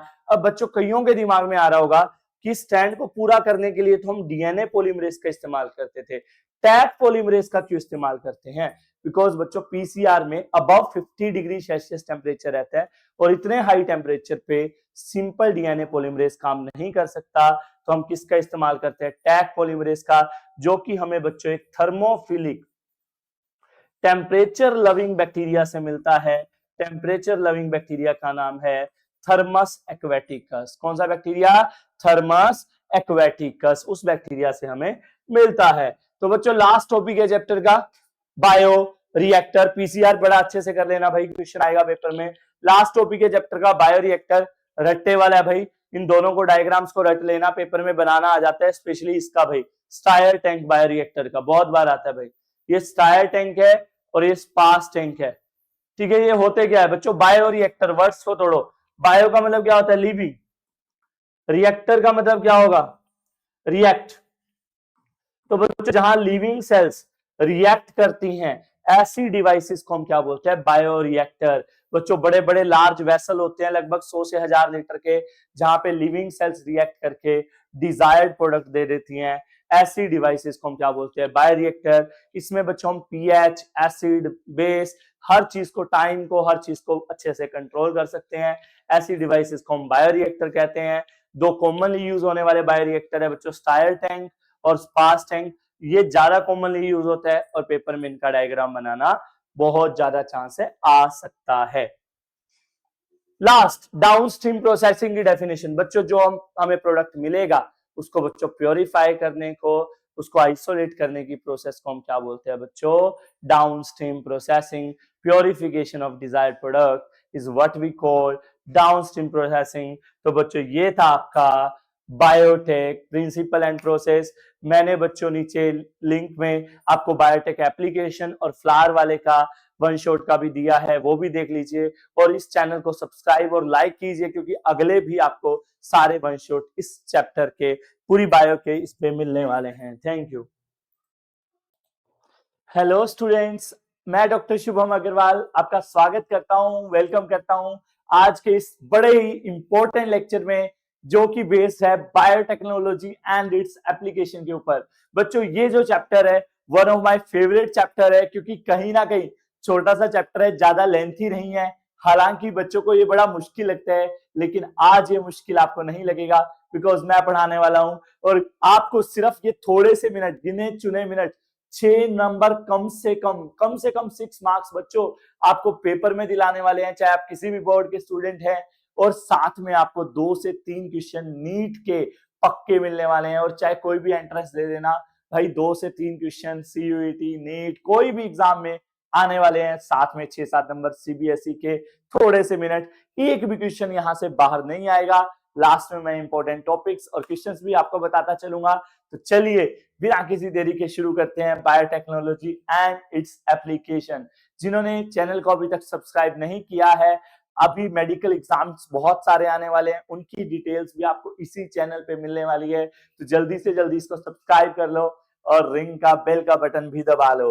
तो चलिए शुरू करते हैं बायोटेक्नोलॉजी एंड इट्स एप्लीकेशन। तो बच्चों पता है हमारा देश जो है ना, वो एग्रीकल्चर कंट्री है, और एग्रीकल्चर कंट्री तो है ही है साथ में, but one of the most populated country भी है। बहुत ज्यादा हमारे देश की पॉपुलेशन है।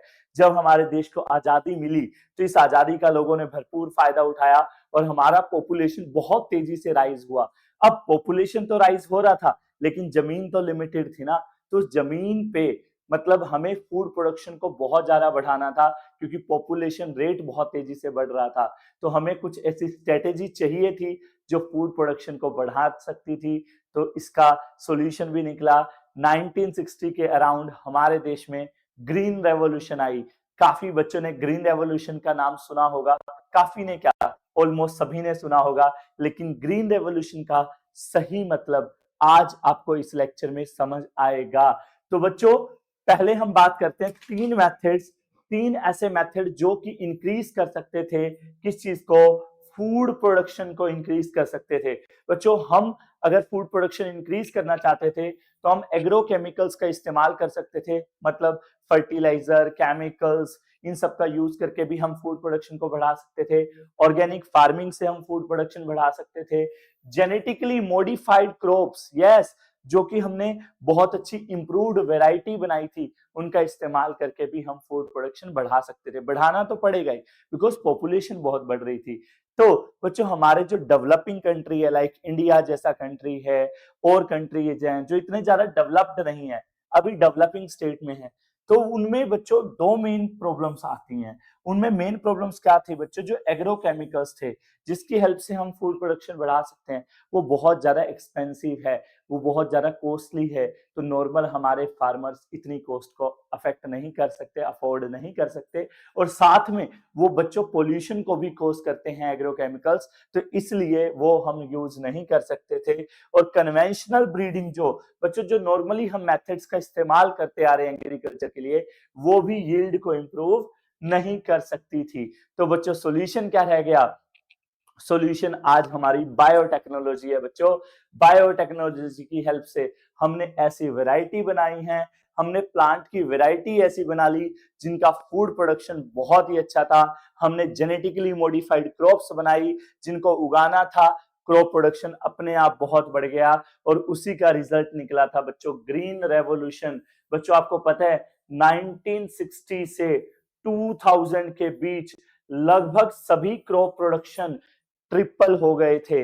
यही थी बच्चों ग्रीन रेवोल्यूशन। आज ग्रीन रेवोल्यूशन का मतलब समझ आया भाई, ये जो ईयर्स थे यहाँ पे बच्चों फूड प्रोडक्शन में एक रैपिड बाउंस देखा गया था। यही बच्चों क्या है ग्रीन रेवोल्यूशन, और ये पॉसिबल हो पाया था because of improved crop variety use करने से और अच्छी मैनेजमेंट प्रैक्टिस यूज करने से, कि हमने मैन्योर यूज किए, फर्टिलाइजर यूज किए, जबकि उसमें बायोटेक का बहुत बड़ा रोल था, क्योंकि बायोटेक की हेल्प से बच्चों हम जेनेटिकली मॉडिफाइड क्रॉप्स या improved varieties of crops produce कर पाए। तो बच्चों आइए जानते हैं चैप्टर का फर्स्ट टॉपिक शुरू करते हैं, बायोटेक्नोलॉजी की यूजेस एप्लीकेशन एग्रीकल्चर में।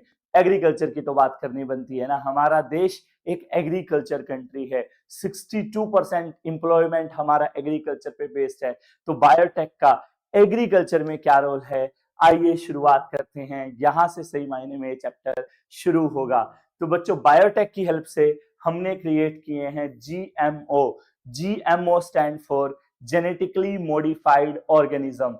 नाम से ही पता लग रहा है वो ऑर्गेनिज्म बच्चों जिसका हमने जीन को कोई मॉडिफाई किया है, जीन के साथ छेड़छाड़ हुई है, जीन मैनिपुलेट किए गए हैं, ऐसे ऑर्गेनिज्म को हम क्या बोलते हैं, जेनेटिकली मॉडिफाइड ऑर्गेनिज्म।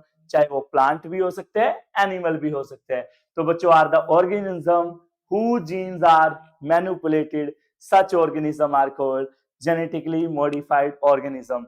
बच्चों जो प्लांट्स बनाए जेनेटिकली मॉडिफाइड, एग्रीकल्चर में तो प्लांट्स की बात करेंगे ना, उनके बेनिफिट्स क्या थे, जेनेटिकली मॉडिफाइड प्लांट या मैं यूं कहूं ट्रांसजेनिक प्लांट्स, उनका फायदा क्या था। नॉर्मल प्लांट है और एक जेनेटिकली मॉडिफाइड प्लांट है, उनमें क्या फर्क है, फर्क बहुत सारा है बच्चों। वो मॉडिफाई किया है तो कुछ तो बेटर होगा ही।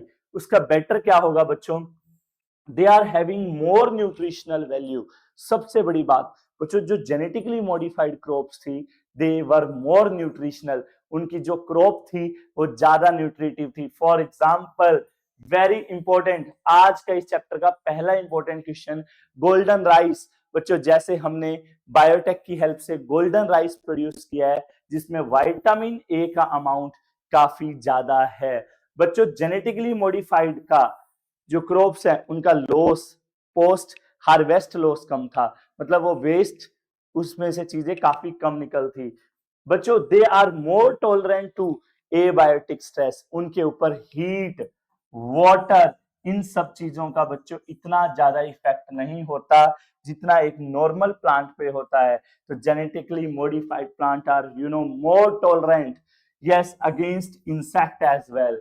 बच्चों उनके ऊपर जो पेस्ट अटैक था इससे भी उनके ऊपर ज्यादा इफेक्ट नहीं आता था जितना एक नॉर्मल प्लांट पे आता है। तो भाई और चाहिए क्या, जो जेनेटिकली मॉडिफाइड प्लांट है वो हर मायने में तो बेटर है, they are more tolerant against biotic stress, micro organism, pest, उनसे वो ज्यादा रक्षा कर सकते हैं। वो बच्चों एबायोटिक स्ट्रेस, वाटर, एसिड, इन सब के अटैक से भी वो ज्यादा सक्षम है। बच्चों उनकी प्रोडक्टिविटी ज्यादा है, उनकी क्वालिटी ज्यादा है, न्यूट्रिशनल वैल्यू ज्यादा है। तो बच्चों ये तो बातें उनको हमारे से नॉर्मल प्लांट्स को बेटर बनाती हैं as compare to transgenic plant are better in every sense. तो आइए कुछ बड़े अच्छे एग्जांपल्स डिस्कस करते हैं।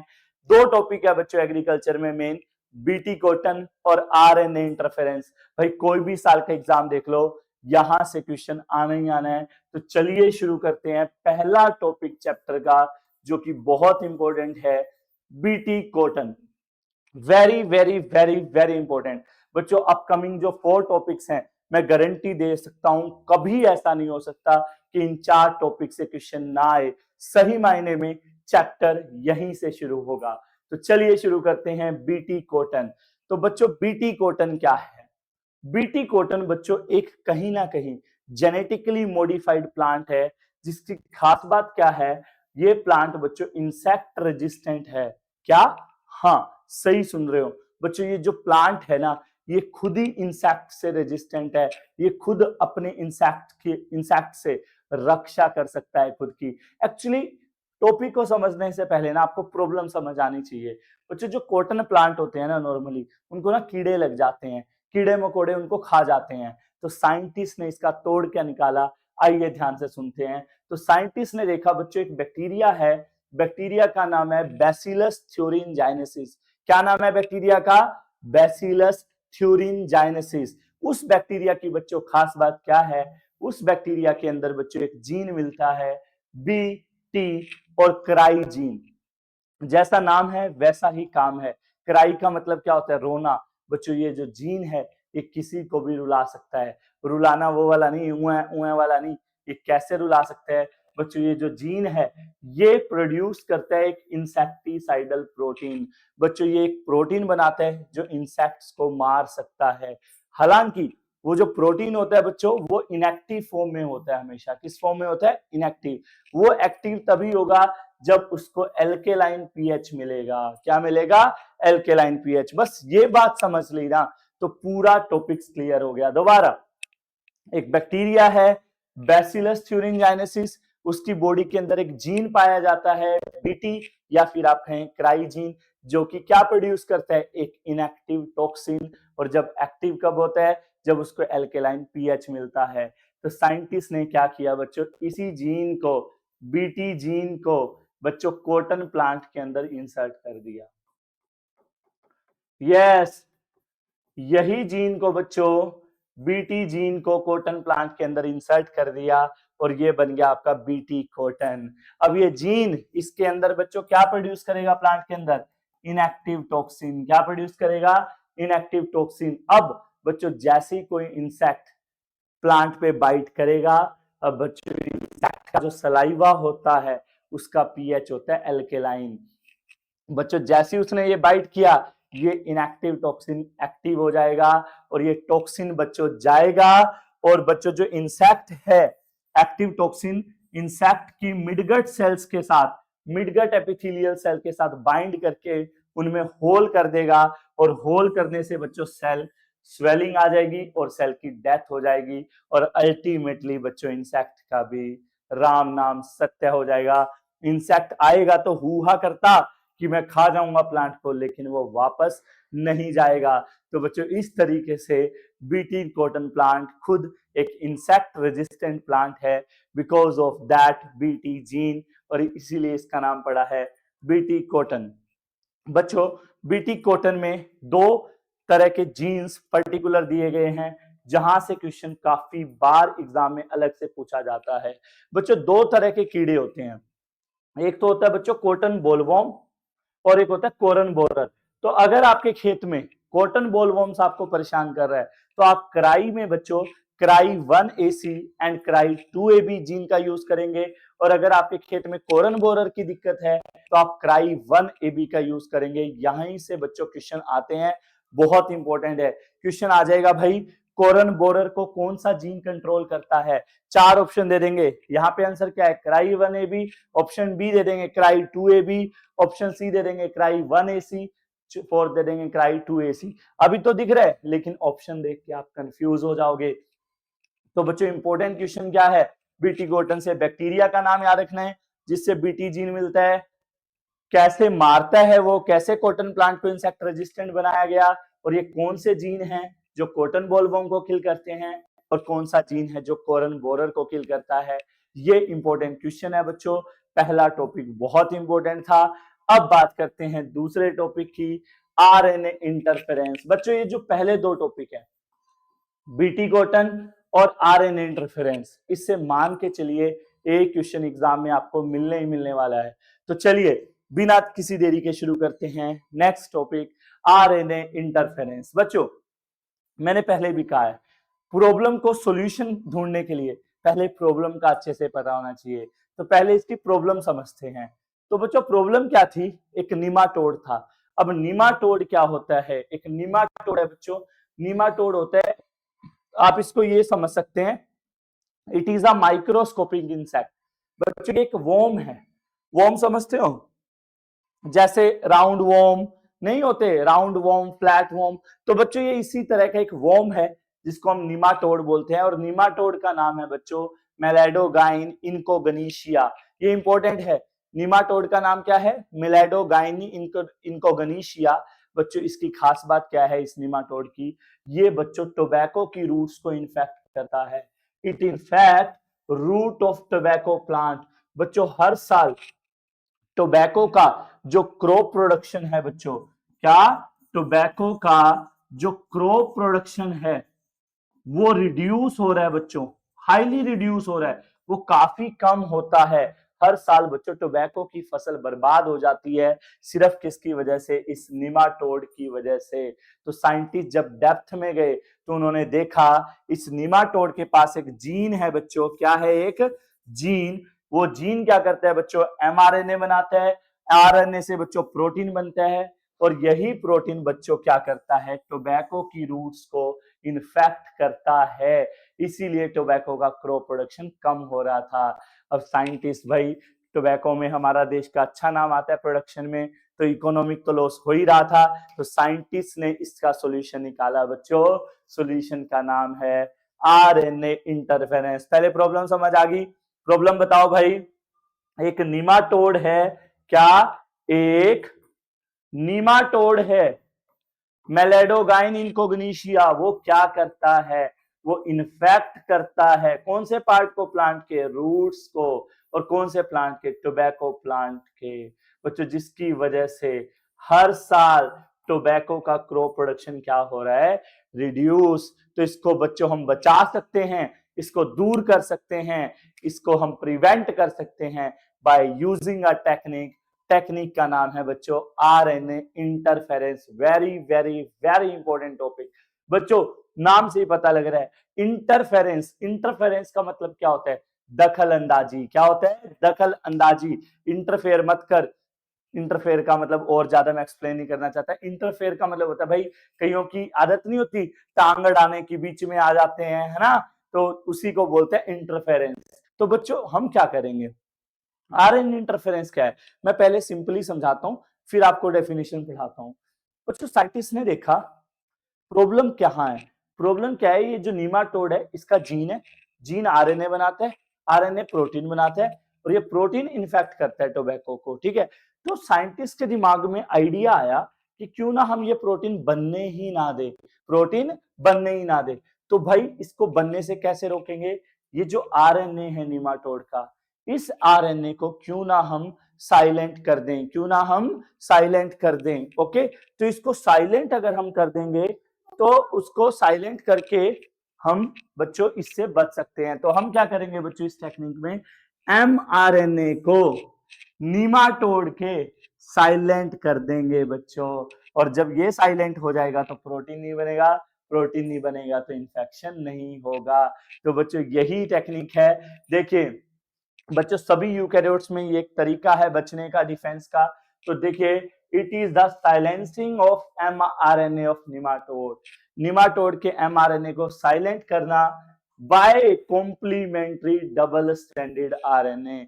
हम बच्चों प्लांट के अंदर already double stranded RNA produce कर देंगे, इसी जीन को लेंगे प्लांट के अंदर, इस जीन की हेल्प से डबल स्ट्रैंडेड आरएनए क्रिएट कर देंगे, सेंस आरएनए भी नॉन सेंस आरएनए भी। जो क्या करेगा, जो नीमाटोड का आरएनए है, सपोज करो ये नीमाटोड का आरएनए है, इसके साथ बाइंड कर जाएगा, और जिसकी वजह से प्रोटीन नहीं बनेगा, और जब प्रोटीन नहीं बनेगा तो बच्चों नीमाटोड टोबैको की रूट में सर्वाइव नहीं कर पाएगा। तो इस तरीके से बच्चों हम बच सकते हैं निमाटोड के इन्फेक्शन थे। तो बच्चों ये थे आपके एग्रीकल्चर के मेन दो प्रोडक्ट कौन से जो कि आपके बहुत इंपॉर्टेंट थे, एक क्वेश्चन आने के पूरे चांस है। तो अब देखिए, अब हम बात करते हैं बच्चों biotech application in agree medicine. Agriculture तो हो गया, अब मेडिसिन की बात करते हैं। बच्चों मैं आपको बताना चाहूंगा अब तक हम 30 recombinant medicine all over the world produce कर चुके हैं बच्चों। पूरे वर्ल्ड में हम 30 से ज्यादा मेडिसिन, 30 से ज्यादा थेरापेटिक्स प्रोड्यूस कर चुके हैं, जिसमें से 12 इंडिया की मार्केट में भी अवेलेबल हैं। यस, 12 इंडिया की मार्केट में अवेलेबल है और उसी का एग्जांपल है, बड़ा बढ़िया टॉपिक है जेनेटिक इंजीनियर्ड इंसुलिन। बहुत ही अच्छा टॉपिक है, पहले हम इसके बारे में पढ़ेंगे, फिर हम जीन थेरेपी के बारे में पढ़ेंगे। तो भाई पहले प्रॉब्लम क्या थी, आप सबने देखा होगा बहुत सारे डायबिटिक पेशेंट है इंडिया में, मीठा खाने के, स्वीट डिशेस के बहुत शौकीन लोग रहते हैं।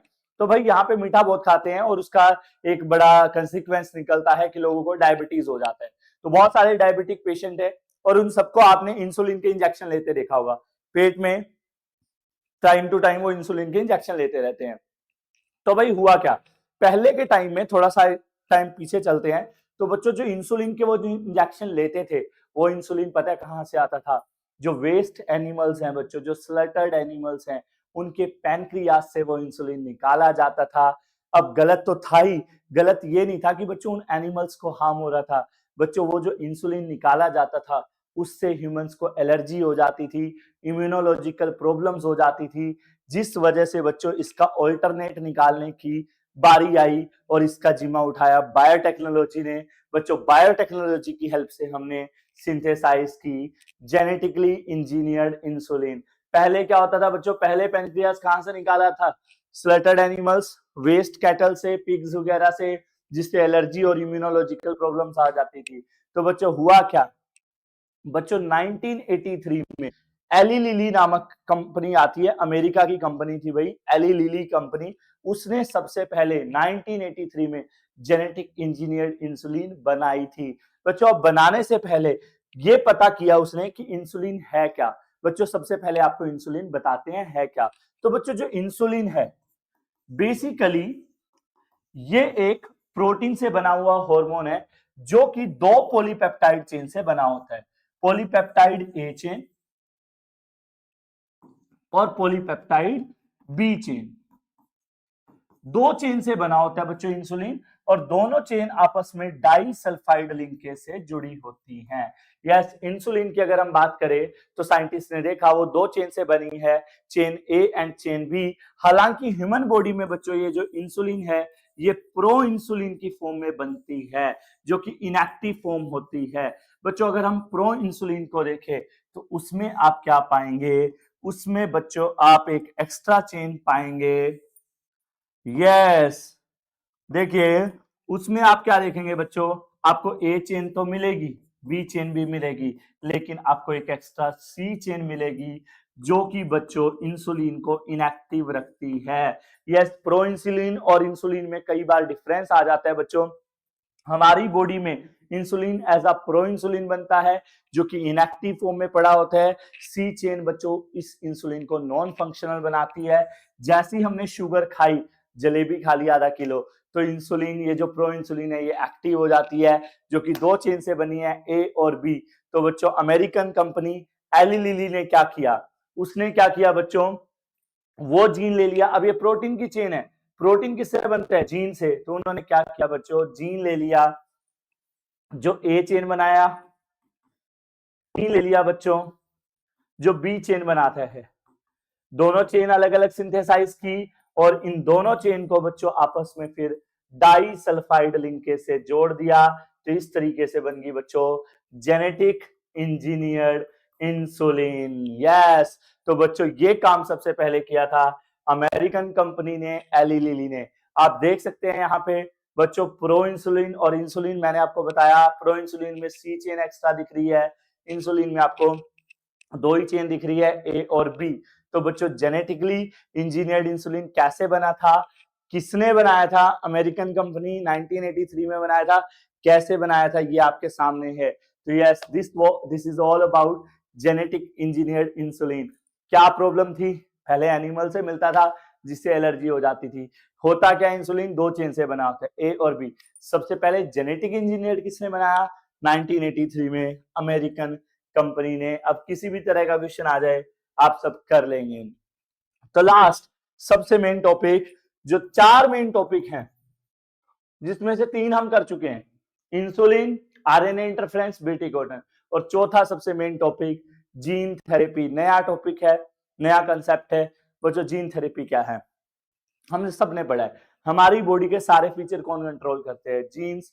अब आपके जीन में किसी में डिफेक्ट आ गया, आपकी बॉडी का कोई जीन में प्रॉब्लम आ गई, तो भाई उस प्रॉब्लम वाले जीन को अगर हम ठीक कर दें या उसको मैनिपुलेट कर दें, मॉडिफाई कर दें, that procedure is called gene therapy.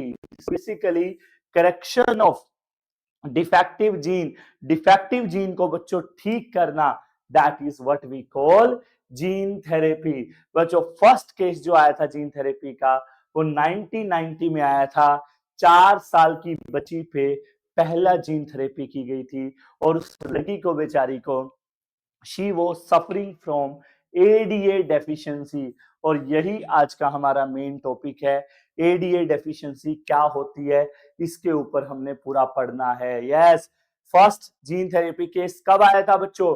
1990 में। 4 साल की बच्ची जो कि किससे पीड़ित थी? एडीए डेफिशिएंसी से। अब बात आती है एडीए डेफिशिएंसी है क्या? नाम से ही पता लग रहा है, डेफिशिएंसी का मतलब क्या होता है? कमी। किसकी कमी? एडीए की। अब बच्चों ये एडीए क्या है? ADA stand for adenosine deaminase. Sorry बच्चों, ये एक एंजाइम है एडिनोसिन डीएमिनेज। उस एंजाइम की उस लड़की में, 4 साल की बच्ची में बच्चों कमी थी। ये जो एंजाइम की कमी क्यों थी? क्योंकि बच्चों जो जीन इस एंजाइम को बनाता है उस बॉडी में वो जीन डिलीट हो चुका था, जिस वजह से वो एंजाइम नहीं बन पा रहा था। अब इस एंजाइम ना होने की वजह से बच्चों उस बच्ची का इम्यून सिस्टम नॉन फंक्शनल हो चुका था। She is having zero immunity. बच्चों उसको जीरो इम्यूनो डिसऑर्डर था, उसकी जीरो इम्यूनिटी थी बच्चों। क्यों? समझ गए? क्योंकि बच्चों उसकी बॉडी में एडिनोसिन डीएमिनेज एंजाइम नहीं था, जिसकी वजह से उसका इम्यून सिस्टम डैमेज हो चुका था, वर्क नहीं कर रहा था। और वो एंजाइम क्यों नहीं था? क्योंकि उसकी बॉडी में जीन नहीं था। बच्चों इस प्रॉब्लम के दो पॉसिबल ट्रीटमेंट थे, या तो हम कर सकते थे बोन मैरो ट्रांसप्लांटेशन या एंजाइम रिप्लेसमेंट थेरेपी, लेकिन ये दोनों ही मेथड कंप्लीटली क्योरेबल नहीं थे। ये भी क्वेश्चन आया हुआ था पेपर में लास्ट टाइम कि दो पॉसिबल ट्रीटमेंट क्या है एडीए डेफिशिएंसी की, तो bone marrow transplantation, enzyme replacement therapy, लेकिन दोनों ही परमानेंट क्योर नहीं है। तो साइंटिस्ट ने निकाला एक नया हथियार, gene therapy, first gene therapy for ADA deficiency. तो बड़ा सिंपल सा प्रोसीजर है। उन्होंने क्या किया बच्चों, जो पेशेंट थी, सपोज करो वो 4 साल की बच्ची थी, तो उसकी लिम्फोसाइट सेल मतलब बी और टी सेल्स, जिनमें वो एंजाइम नहीं है। एंजाइम नहीं है, क्यों नहीं है? क्योंकि उसमें वो जीन ही नहीं है, जीन डिलीट हो चुका है। तो उन्होंने उसकी सेल निकाली, पेशेंट की लिम्फोसाइट सेल निकाली बच्चों बॉडी से बाहर, और उसमें फंक्शनल एडीए जीन डाल दिया बच्चों। Functional complementary ADA gene insert कर दिया उसकी सेल्स के अंदर using retroviral vector. Human body पे कौन से वेक्टर का इस्तेमाल करते हैं? रेट्रोवायरल वेक्टर का। प्लांट के लिए हम कौन सा वेक्टर यूज करते हैं बच्चों? Agrobacterium vector. ये आप सोच रहे होंगे बच्चे ये वेक्टर कहां से आ गया? बच्चों हम कोई भी जीन डायरेक्ट किसी की बॉडी में नहीं डाल सकते, किसी की बॉडी में जीन डालने के लिए हमें वेक्टर चाहिए होता है। तो समझ गए, ह्यूमन बॉडी में कोई भी जीन डालना है, मेरा जीन किसी बॉडी में डालना है, तो we are using retroviral vector. Plant के केस में हम कौन सा वेक्टर यूज करते हैं? Agrobacterium vector. जैसे बीटी कॉटन में हमने जो जीन डाला था बीटी, वो किसकी हेल्प से डाला? एग्रोबैक्टीरियम। तो ह्यूमन बॉडी में वापिस यहाँ पे आ जाओ, पेशेंट की लिम्फोसाइट सेल ली, उसमें फंक्शनल एडीए जीन डाल दिया, और वो जीन क्या करेगा? अब एंजाइम बना देगा, और वो सेल अब दोबारा हमने किस में डाल दी? पेशेंट की बॉडी में। 3 स्टेप ऐसी ली, सेल ली, सेल में फंक्शनल एडीए जीन डाला, सेल को वापस पेशेंट की बॉडी में। तुम बोले ये तो बड़ा सिंपल है, ये तो बहुत अच्छा उपाय था। नहीं, ये भी बच्चों मेथड सक्सेसफुल नहीं रहा, क्योंकि बच्चों ये जो सेल्स हैं लिम्फोसाइट सेल, इनका लाइफ स्पैन कुछ ही दिन होता है, तो कुछ दिन बाद ये सेल मर जाती थी, तो फिर जो नई सेल्स बनी है उनमें फिर से हमें वो निकाल के फंक्शनल एडीए जीन डालना पड़ता था। तो इसकी कमी ये थी बच्चों, ये सेल इमॉर्टल नहीं है, अमर नहीं है, तो इसीलिए हमें बार बार इस प्रोसीजर को दोहराना पड़ता है। Periodic transfusion is required. तो कई बच्चे सोच रहे होंगे सर सॉल्यूशन क्या है, ना तो ये दोनों मेथड इसका सॉल्यूशन, ना ये। बच्चों सॉल्यूशन इसका यही है, अगर हम अर्ली एम्ब्रियोनिक स्टेज पे इस जीन को बॉडी में इंसर्ट कर दें, then it could be a permanent cure, otherwise बच्चों बहुत सीरियस ये प्रॉब्लम है। तो नया बच्चों अब हमारे ये मेन 4 टॉपिक्स हो चुके हैं, अब हम 6 एक एक नंबर की मेन बातें करेंगे जहां से क्वेश्चन आ सकते हैं। बड़े 4 टॉपिक है, BT cotton, interference, gene therapy, insulin, ये 4 टॉपिक भाई कच्चे चबा जाना, बार बार सुन लेना, चाहे 2 बार सुन लेना भाई, पक्का कर लेना, 2 क्वेश्चन पेपर में आने ही आने हैं। अब कुछ नहीं है आगे, 10 मिनट में बाकी चैप्टर खत्म हो जाएगा, एक एक नंबर की 5-6 बातें आएंगी। चलो शुरू करते हैं बच्चों। अगला टॉपिक है बायोटेक का मोलिकुलर डायग्नोसिस में क्या रोल है। ये बड़ा इंटरेस्टिंग टॉपिक है, मजा आएगा आपको इस टॉपिक को समझने में। बच्चों हमारे इंडिया में क्या सिस्टम होता है, आप बीमार हो गए, सपोज करो मैं बीमार हो गया, क्या करूंगा, मेडिकल स्टोर पे जाऊंगा कि भैया बुखार हो रहा है, गला खराब है, मेडिसिन दे दो, ले आया, लिया, 2 दिन लिया, 3 दिन लिया, ठीक नहीं हुआ, तो फिर मैं क्या करूंगा, दूसरे मेडिकल स्टोर पे जाऊंगा कि भैया ये मैं बीमार हूं, ठीक है, आप मेडिसिन दे दो, उससे भी ठीक नहीं हुआ, तो मैं फिर तीसरा मेडिकल स्टोर तैयार करूंगा, ठीक है, उससे भी ठीक नहीं हुआ, फिर मुझे लगेगा कि भाई अब तो कुछ सीरियस है, मैं ब्लड टेस्ट कराने जाऊंगा।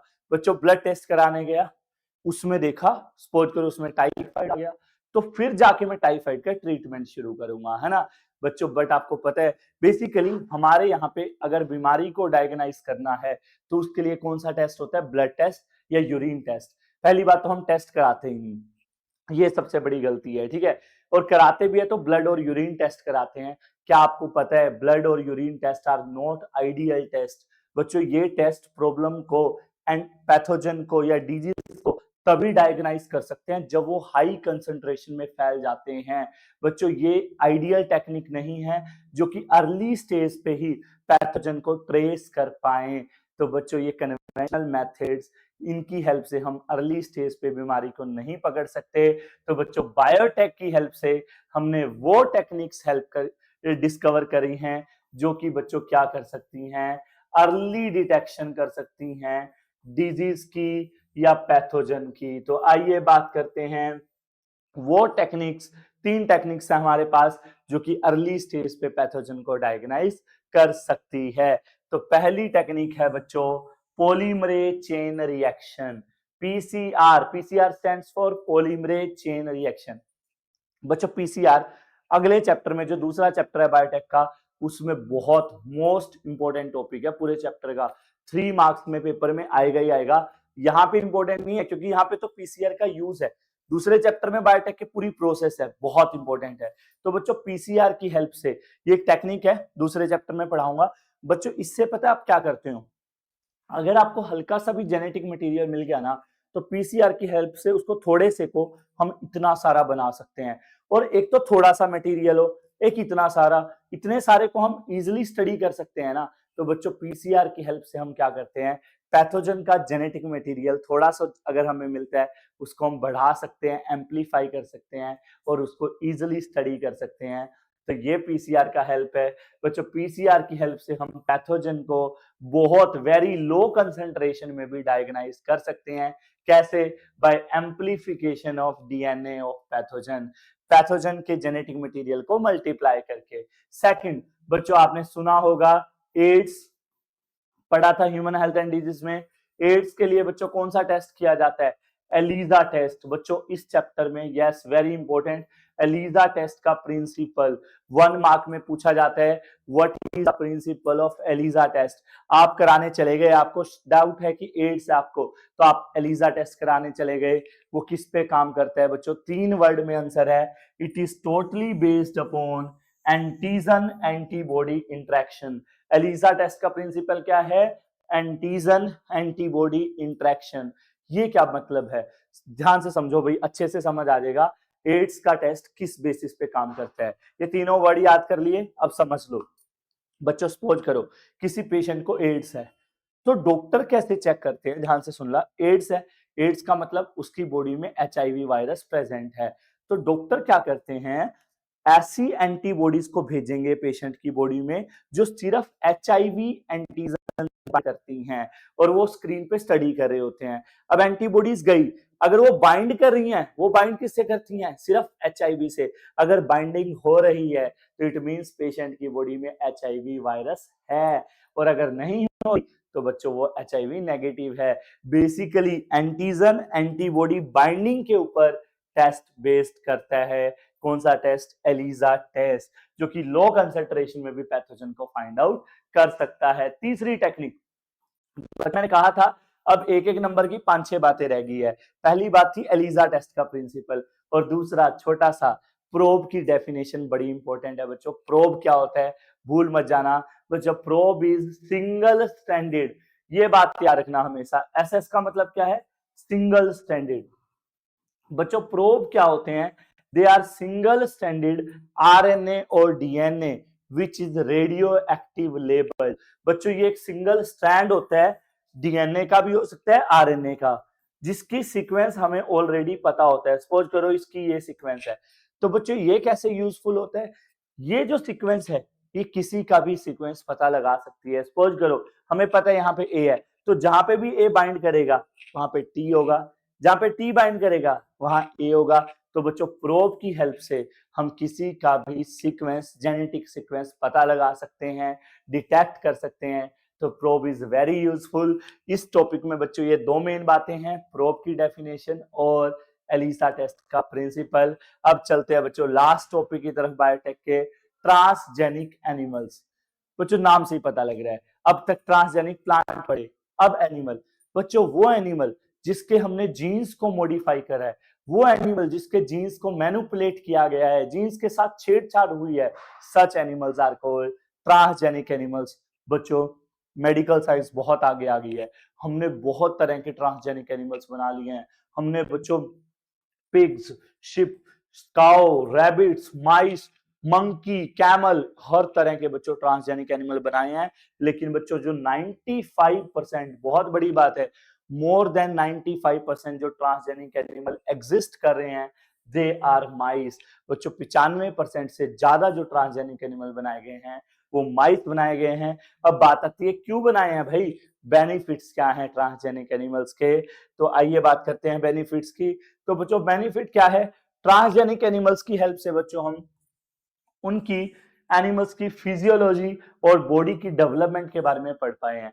बच्चों हम ये पढ़ पाए हैं कि कैसे एक जीन बॉडी के बिहेवियर को, बॉडी की डेवलपमेंट को अफेक्ट करता है, कैसे जीन बॉडी के फंक्शंस को रेगुलेट करते हैं। फॉर एग्जांपल कैसे ग्रोथ करता है, इंसुलिन लाइक फैक्टर हमारी बॉडी में कैसे ग्रो करते हैं, कैसे फंक्शंस को कैटालाइज करते हैं। तो ट्रांसजेनिक एनिमल्स की हेल्प से हमें पता लगता है कि अच्छा इस जीन का ये फंक्शन है, इस जीन में चेंज करने से ये होगा। इस तरह की बातें हमें बच्चों ट्रांसजेनिक एनिमल से पता लग पाई हैं। अब बच्चों ट्रांसजेनिक एनिमल्स की हेल्प से हमें डिजीज के बारे में स्टडी कर पाए हैं। बच्चों हमें ये पता लगा कि ओके इस जीन में प्रॉब्लम आने से ये वाले डिसऑर्डर हो रहे हैं, और हमें और मेथड्स भी पता लग रहे हैं कि अच्छा नए नए पॉसिबल ट्रीटमेंट पता लग पा रहे हैं कि इस तरीके से हम इस बीमारी को ठीक कर पा रहे हैं, like cancer, cystic fibrosis, rheumatoid arthritis, Alzheimer disease. इन सब बीमारियों के बारे में बच्चों हमें ट्रांसजेनिक एनिमल्स की हेल्प से पता लगा है, नए नए ट्रीटमेंट खोज पाए हैं बिकॉज ऑफ ट्रांसजेनिक एनिमल्स। और सबसे इंपॉर्टेंट बात बच्चों, अब दो बातें जो बताने जा रहा हूं, वेरी वेरी वेरी इंपॉर्टेंट। बच्चों ट्रांसजेनिक एनिमल्स की हेल्प से हमने कुछ प्रोडक्ट बनाए हैं जो कि बहुत इंपॉर्टेंट है। बच्चों फॉर एग्जांपल हमने बनाया अल्फा 1 एंटी ट्रिप्सिन। क्या बनाया, अल्फा 1 एंटी ट्रिप्सिन, जो कौन सी बीमारी को ठीक करता है, एम्फीसीमा बीमारी को। तो एम्फीसीमा बीमारी को ठीक करने के लिए क्या बनाया हमने, अल्फा 1 एंटी ट्रिप्सिन। और दूसरा दोनों में से एक पक्का आएगा पेपर में, दूसरा बच्चों रोजी। भाई रोजी की तो बात ही अलग है, बहुत इंपॉर्टेंट है भाई। रोजी देश की पहली ट्रांसजेनिक काउ थी बच्चों। यस, गाय है ये, कहीं तुम रोजी के नाम पे कुछ और ही सोचो। रोजी पहली ट्रांसजेनिक काउ थी बच्चों। इस काउ की खास बात पता है क्या है? ये काउ दूसरी काउ से अलग कैसे थी बच्चों? इस काउ का जो मिल्क था वो ह्यूमन बेबीज के लिए बहुत ज्यादा न्यूट्रिशनल था। क्यों? क्योंकि इसके पास जो था, इसके मिल्क के पास आई मीन, वो किसी दूसरी काउ के मिल्क के पास नहीं था बच्चों। इसके मिल्क में एक प्रोटीन था, अल्फा लैक्टा एल्बुमिन प्रोटीन, लगभग 2.5 ग्राम 2.4 ग्राम पर लीटर, जो इसके दूध को मोर न्यूट्रिशनली बैलेंस बनाता है बच्चों। इसका जो मिल्क है वो मोर न्यूट्रिशनली बैलेंस है for human babies as compare to other cow milk. तो बच्चों ये दो बातें बहुत ही ज्यादा इंपॉर्टेंट है। एम्फीसीमा बीमारी को, जो कि सिगरेट स्मोकिंग की वजह से होती है, उसको ठीक करने के लिए हमें ट्रांसजेनिक एनिमल्स की हेल्प से मिला अल्फा 1 एंटीट्रिप्सिन और रोजी काउ, जिसका दूध दूसरी काउ से बेटर है because of a protein alpha lactalbumin. इसके अलावा बच्चों ट्रांसजेनिक एनिमल्स की हेल्प से हमें vaccine safety testing, chemical safety testing भी मिलती है बच्चों। ज्यादातर जो वैक्सीन हैं, पहले क्या होता था, मंकी पे टेस्ट होती थी, लेकिन अब ट्रांसजेनिक माइस ने मंकी को काफी हद तक रिप्लेस कर दिया है और उनके ऊपर ज्यादातर वैक्सीन टेस्टिंग होती है। लाइक अभी पोलियो की वैक्सीन बच्चों किसके ऊपर टेस्ट हुई थी? ट्रांसजेनिक माइस के ऊपर। किसके ऊपर? ट्रांसजेनिक माइस के ऊपर। Okay, next, last and final topic बच्चों, ये तो हमने पढ़ लिया बायोटेक के फायदे, जिसकी वजह से बच्चों हमें इतने अच्छे अच्छे प्रोडक्ट्स मिले, इतने फायदे मिले। बट बच्चों इससे रिलेटेड कुछ प्रॉब्लम्स भी हो सकती हैं। उन प्रॉब्लम से रिलेटेड हमारा टॉपिक है एथिकल इश्यू। बच्चों ये जो इंसान है अपने फायदे के चक्कर में प्लांट्स एनिमल्स के जीन्स को मॉडिफाई करते हैं, लेकिन हु यू आर, भगवान की जो क्रिएटिविटी है, आप उसमें चेंज लाने वाले होते कौन हो बच्चों? ये कहीं ना कहीं गलत है और ये अनरेगुलेटरी नहीं जाना चाहिए, बिकॉज इसके कभी ना कभी बहुत डेंजरस रिजल्ट हो सकते हैं। तो बच्चों इन सारे इश्यूज को देखते हुए इंडियन गवर्नमेंट ने बच्चों, ताकि जो जीएम है, जेनेटिकली मॉडिफाइड रिसर्च है, वो अच्छे से रेगुलेटेड रहे, वो अनरेगुलेटेड ना जाए, इसके लिए बच्चों इंडियन गवर्नमेंट ने एक कमेटी बनाई बच्चों, इंडिया गवर्नमेंट ने, ताकि सारा जो रिसर्च है जेनेटिकली मॉडिफाइड वो रेगुलेशन में हो। और उस कमेटी का नाम याद रखना बच्चों, GEAC, genetic engineering approval committee. बच्चों कल को आप ही ना स्पाइडरमैन बना दो, बैटमैन बना दो, तो बच्चों कोई भी अगर आपको जेनेटिकली मॉडिफिकेशन करनी है किसी भी एनिमल में, प्लांट में, तो सबसे पहले आपको इसकी परमिशन लेनी पड़ेगी। बच्चों ये कमेटी देखती है कि जो आपका जेनेटिकली मॉडिफाइड रिसर्च है वो ह्यूमंस के लिए नुकसान तो नहीं हो सकता, एनिमल के लिए, प्लांट के लिए नुकसान तो नहीं हो सकता। ये उसकी वैलिडिटी डिफाइन करती है। इसके लिए बच्चों आपको क्या बनाई गई है? जीईएसी। घुमा के पूछ सकते हैं जीईएसी क्या होती है और इसका क्या रोल है। नेक्स्ट इज बच्चों बायोपिरेसी। ये भी बच्चों एक नंबर में लास्ट आपकी इंपॉर्टेंट डेफिनेशन है। बच्चों बायोपिरेसी क्या है? बच्चों बायोलॉजिकल रिसोर्सेज का, बायो रिसोर्सेज का लोग मिस यूज कर रहे हैं, मैनिपुलेट कर रहे हैं। बेसिकली मैं बायोपिरेसी समझाता हूँ। लाइक मेरी बुक आ गई है खुद की, ठीक है, अब कोई अगर उस बुक को कॉपी करके अपने नाम से बेचने लग जाए विदाउट माई परमिशन, तो दैट इज बायोपिरेसी। बायोपिरेसी क्या है बच्चों? किसी प्रोडक्ट को यूज करना छिपा के without authorised person, that is called biopiracy. बच्चों आपकी कोई चीज है, अगर उसको कोई बिना आपसे ही पूछे यूज कर रहा है, then it is called biopiracy. Biotech में अगर हम बात करें तो बच्चों बायो रिसोर्सेज का यूज करना बाय मल्टीनेशनल कंपनीज, ऐसा कर रही हैं बड़ी बड़ी companies without any proper authorisation of concerned people और कंट्रीज। बच्चों कंट्रीज या फिर जो कंसर्न्ड लोग हैं जिनको पता होना चाहिए, उनसे बिना परमिशन के बायो रिसोर्सेज का यूज करना, that is what we call biopiracy. इसके लिए बच्चों इन प्रॉब्लम्स से दूर रहने के लिए इंडिया ने पेटेंट इशू किया है। अभी इंडियन पेटेंट बिल भी लॉन्च किया गया है, जिसका ये काम है कि बच्चों पेटेंट क्या होता है? एक पेपर होता है, एक सेट ऑफ पेपर होता है जो आपको आपके प्रोडक्ट का हर का राइट ग्रांट करता है कि आपने इन्वेंट किया है ये प्रोडक्ट, तो ये आपका है और इसके कंप्लीट राइट आपके ऊपर आपको दिए जाएंगे। बच्चों पेटेंट को लेके हमारे काफी तरह के इश्यूज ऑलरेडी हो चुके हैं। करंटली बच्चों इंडिया में राइस का केस स्टडी बताता हूं, बड़ा इंटरेस्टिंग केस है बासमती राइस का। बच्चों मैं बताना चाहूंगा, India one of the greatest producer है राइस का। भाई बिहार, यूपी, हरियाणा, पंजाब में चावल बहुत उगाया जाता है। भाई India is one of the greatest producer of rice. बच्चों हमारे देश में लगभग 2 लाख वैरायटी उगाई जाती है बच्चों राइस की, और 27 वैरायटी बासमती राइस की उगाई जाती हैं, जो कि जाना जाता है बच्चों अपने पर्टिकुलर एरोमा और फ्लेवर के लिए। बासमती राइस की खास बात क्या है बच्चों, उसका एक पर्टिकुलर एरोमा और फ्लेवर है, उसकी 27 वैरायटी और 2 लाख से ज्यादा वैरायटी राइस की उगाई जाती है। अभी क्या हुआ, 1997 की बात है, एक अमेरिकन कंपनी ने क्या किया, बासमती राइस का US patent and trademark office से पेटेंट करा लिया। अब वो कंपनी लोगों को मना करने लगी कि अब बासमती राइस आप हमारे परमिशन के बिना नहीं ग्रो कर सकते, जबकि भाई इंडिया में तो बासमती राइस इतना ज्यादा उगाया जाता है, ठीक है, तो मतलब ही नहीं बनता ना। अब यूएस ने बेमतलब का पेटेंट करा लिया, क्योंकि इंडिया का राइस से बहुत पुराना कनेक्शन है। तो इस तरह के बच्चों इश्यूज हमारे चल रहे हैं। सिमिलर अटेम्प्ट बल्कि हल्दी को लेके और नीम को लेके भी दूसरे कंट्रीज ने किए हैं। पता है हंसी वाली बात लगेगी, यूएस बोला कि तुम्हें पता है हल्दी ना घाव को ठीक कर सकती है, मगर किसी को चोट लगी है ना तो उसमें हल्दी हेल्प करती है। तो यूएस बोला हमने बताई है ये बात लगभग 2000 के आसपास, सन 2000 के आसपास। इंडिया बोला भाई यहाँ पे जो 100 साल की हमारी जो दादी माएं है ना, अगर बेटे को चोट लग जाती है ना तो वो बोलती है हल्दी वाला दूध दो, हल्दी लगा दो। ये बात हमारे करोड़ों वर्षों से चलती आ रही है, हजारों वर्षों से, पता है, और आप कह रहे हो। और इस तरह के अटेम्प्ट्स नीम और टर्मरिक को लेके भी किए गए हैं। तो ये था बच्चों हमारा biotech and its application. Similar आपको वन शॉट्स और भी मिलते रहेंगे, ठीक है। जल्दी से जल्दी चैनल को सब्सक्राइब कर दीजिए, कमेंट कीजिए, लाइक कीजिए। Thank you so much. Sorry बच्चों एक बात, बल्कि एक टॉपिक नया और ऐड हुआ है, टिश्यू कल्चर, वो भी बल्कि हम कर ही लेते हैं। तो अभी ये तो समझ आ ही गया होगा आपको टर्मरिक का, और बच्चों नीम वाला भी कहीं ना कहीं तुम्हें पता है नीम को लेके भी क्या अटेम्प्ट किया किसी कंपनी ने, यूरोपियन कंट्री थी, तो उन्होंने नीम के लेके बोला, एक ने पेटेंट करा लिया कि आपको पता है नीम के अंदर ना फंजाई को मारने वाली प्रॉपर्टी होती है, जहां नीम होती है वहां पे फंगस नहीं लगती।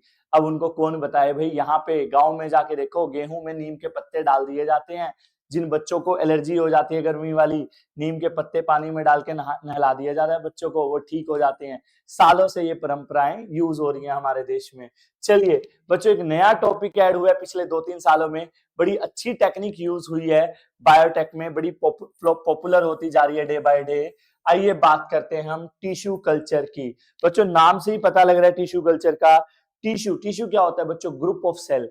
मजेदार टेक्निक है बच्चों, क्या आपको मतलब एक सेल प्लांट का कितना बड़ा प्लांट है, हजारों मिलियंस ऑफ सेल से बना हुआ है एक प्लांट, लेकिन आप सिर्फ एक सेल या कुछ cell, group of cell tissue से, बच्चों उस टिश्यू को अगर आप आर्टिफिशियल न्यूट्रिएंट मीडियम में रख के, सही सारी प्रॉपर कंडीशंस के अंदर रख के, एम्बिएंट कंडीशन में रख के, आप उससे पूरा प्लांट कल्चर कर सकते हैं। And this technology is known as tissue culture. Yes बच्चों एक सेल से, या फिर मैं कहूं एक टिश्यू से, या फिर प्लांट के बच्चों एक पार्ट से, लाइक लीफ या फ्लावर या रूट का थोड़ा सा पार्ट, उससे बच्चों पूरा का पूरा प्लांट, होल प्लांट जनरेट करना, that is what we call tissue culture. बच्चों देखो ये रिएक्शन से समझ आ जाएगा। एक्स प्लांट, बच्चों एक्स प्लांट क्या होता है, एक्स का मतलब तो तुम सबको पता ही होगा, है ना। अरे मत टॉपिक से कहीं एक्स के बारे में सोच से कहीं और पहुंच जाओ। यहाँ पे हम बात करें एक्स की तो कर रहे हैं, लेकिन एक्स प्लांट, बट प्लांट का मतलब, अब वो तोड़ के तो हमारे पास आ गया ना प्लांट। तो बच्चों प्लांट का वो पार्ट जो हम टिश्यू कल्चर के लिए यूज करेंगे, that part is called x plant. तो बच्चों एक्स प्लांट या एक सेल से या एक टिश्यू से हम न्यूट्रिएंट मीडियम में रख के पूरा प्लांट कल्चर कर लेते हैं। This technology is called tissue culture. Yes, x plant मैंने आपको बता दिया, प्लांट का वो पार्ट जो टिश्यू कल्चर के लिए यूज करते हैं, that is what we call tissue culture. अब बच्चों आपको मैंने क्या बताया, एक सेल, यार कितनी बड़ी बात है, एक सेल पूरा प्लांट जर्मिनेट कर सकती है। इस सेल की पावर को, इस पोटेंशियल को बच्चों हम टोटिपोटेंसी कहते हैं। What is टोटेंसी?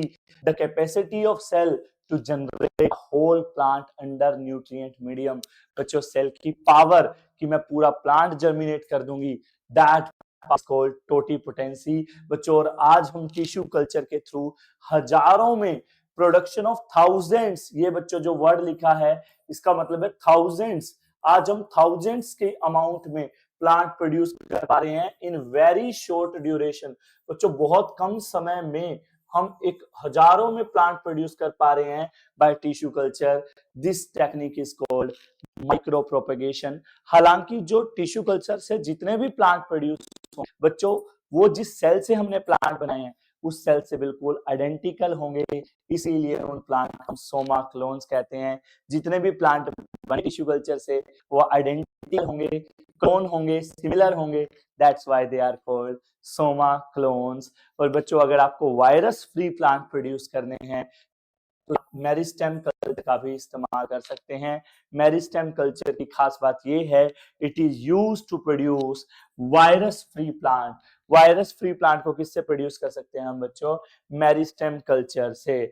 Last and final topic of chapter बच्चों, सोमैटिक हाइब्रिडाइजेशन। बच्चों सोमैटिक हाइब्रिड्स क्या होते हैं? बड़ा इंटरेस्टिंग टॉपिक है।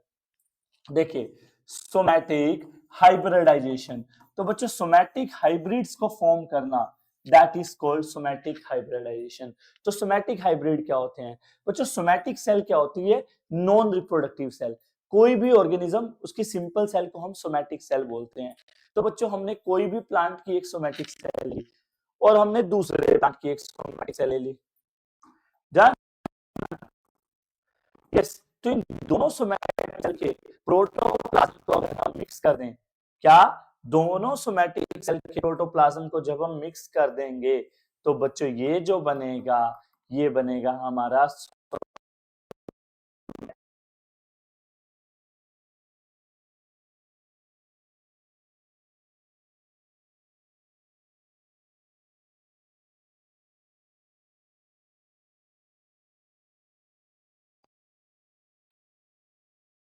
को मिक्स करके हम क्या बनाते हैं?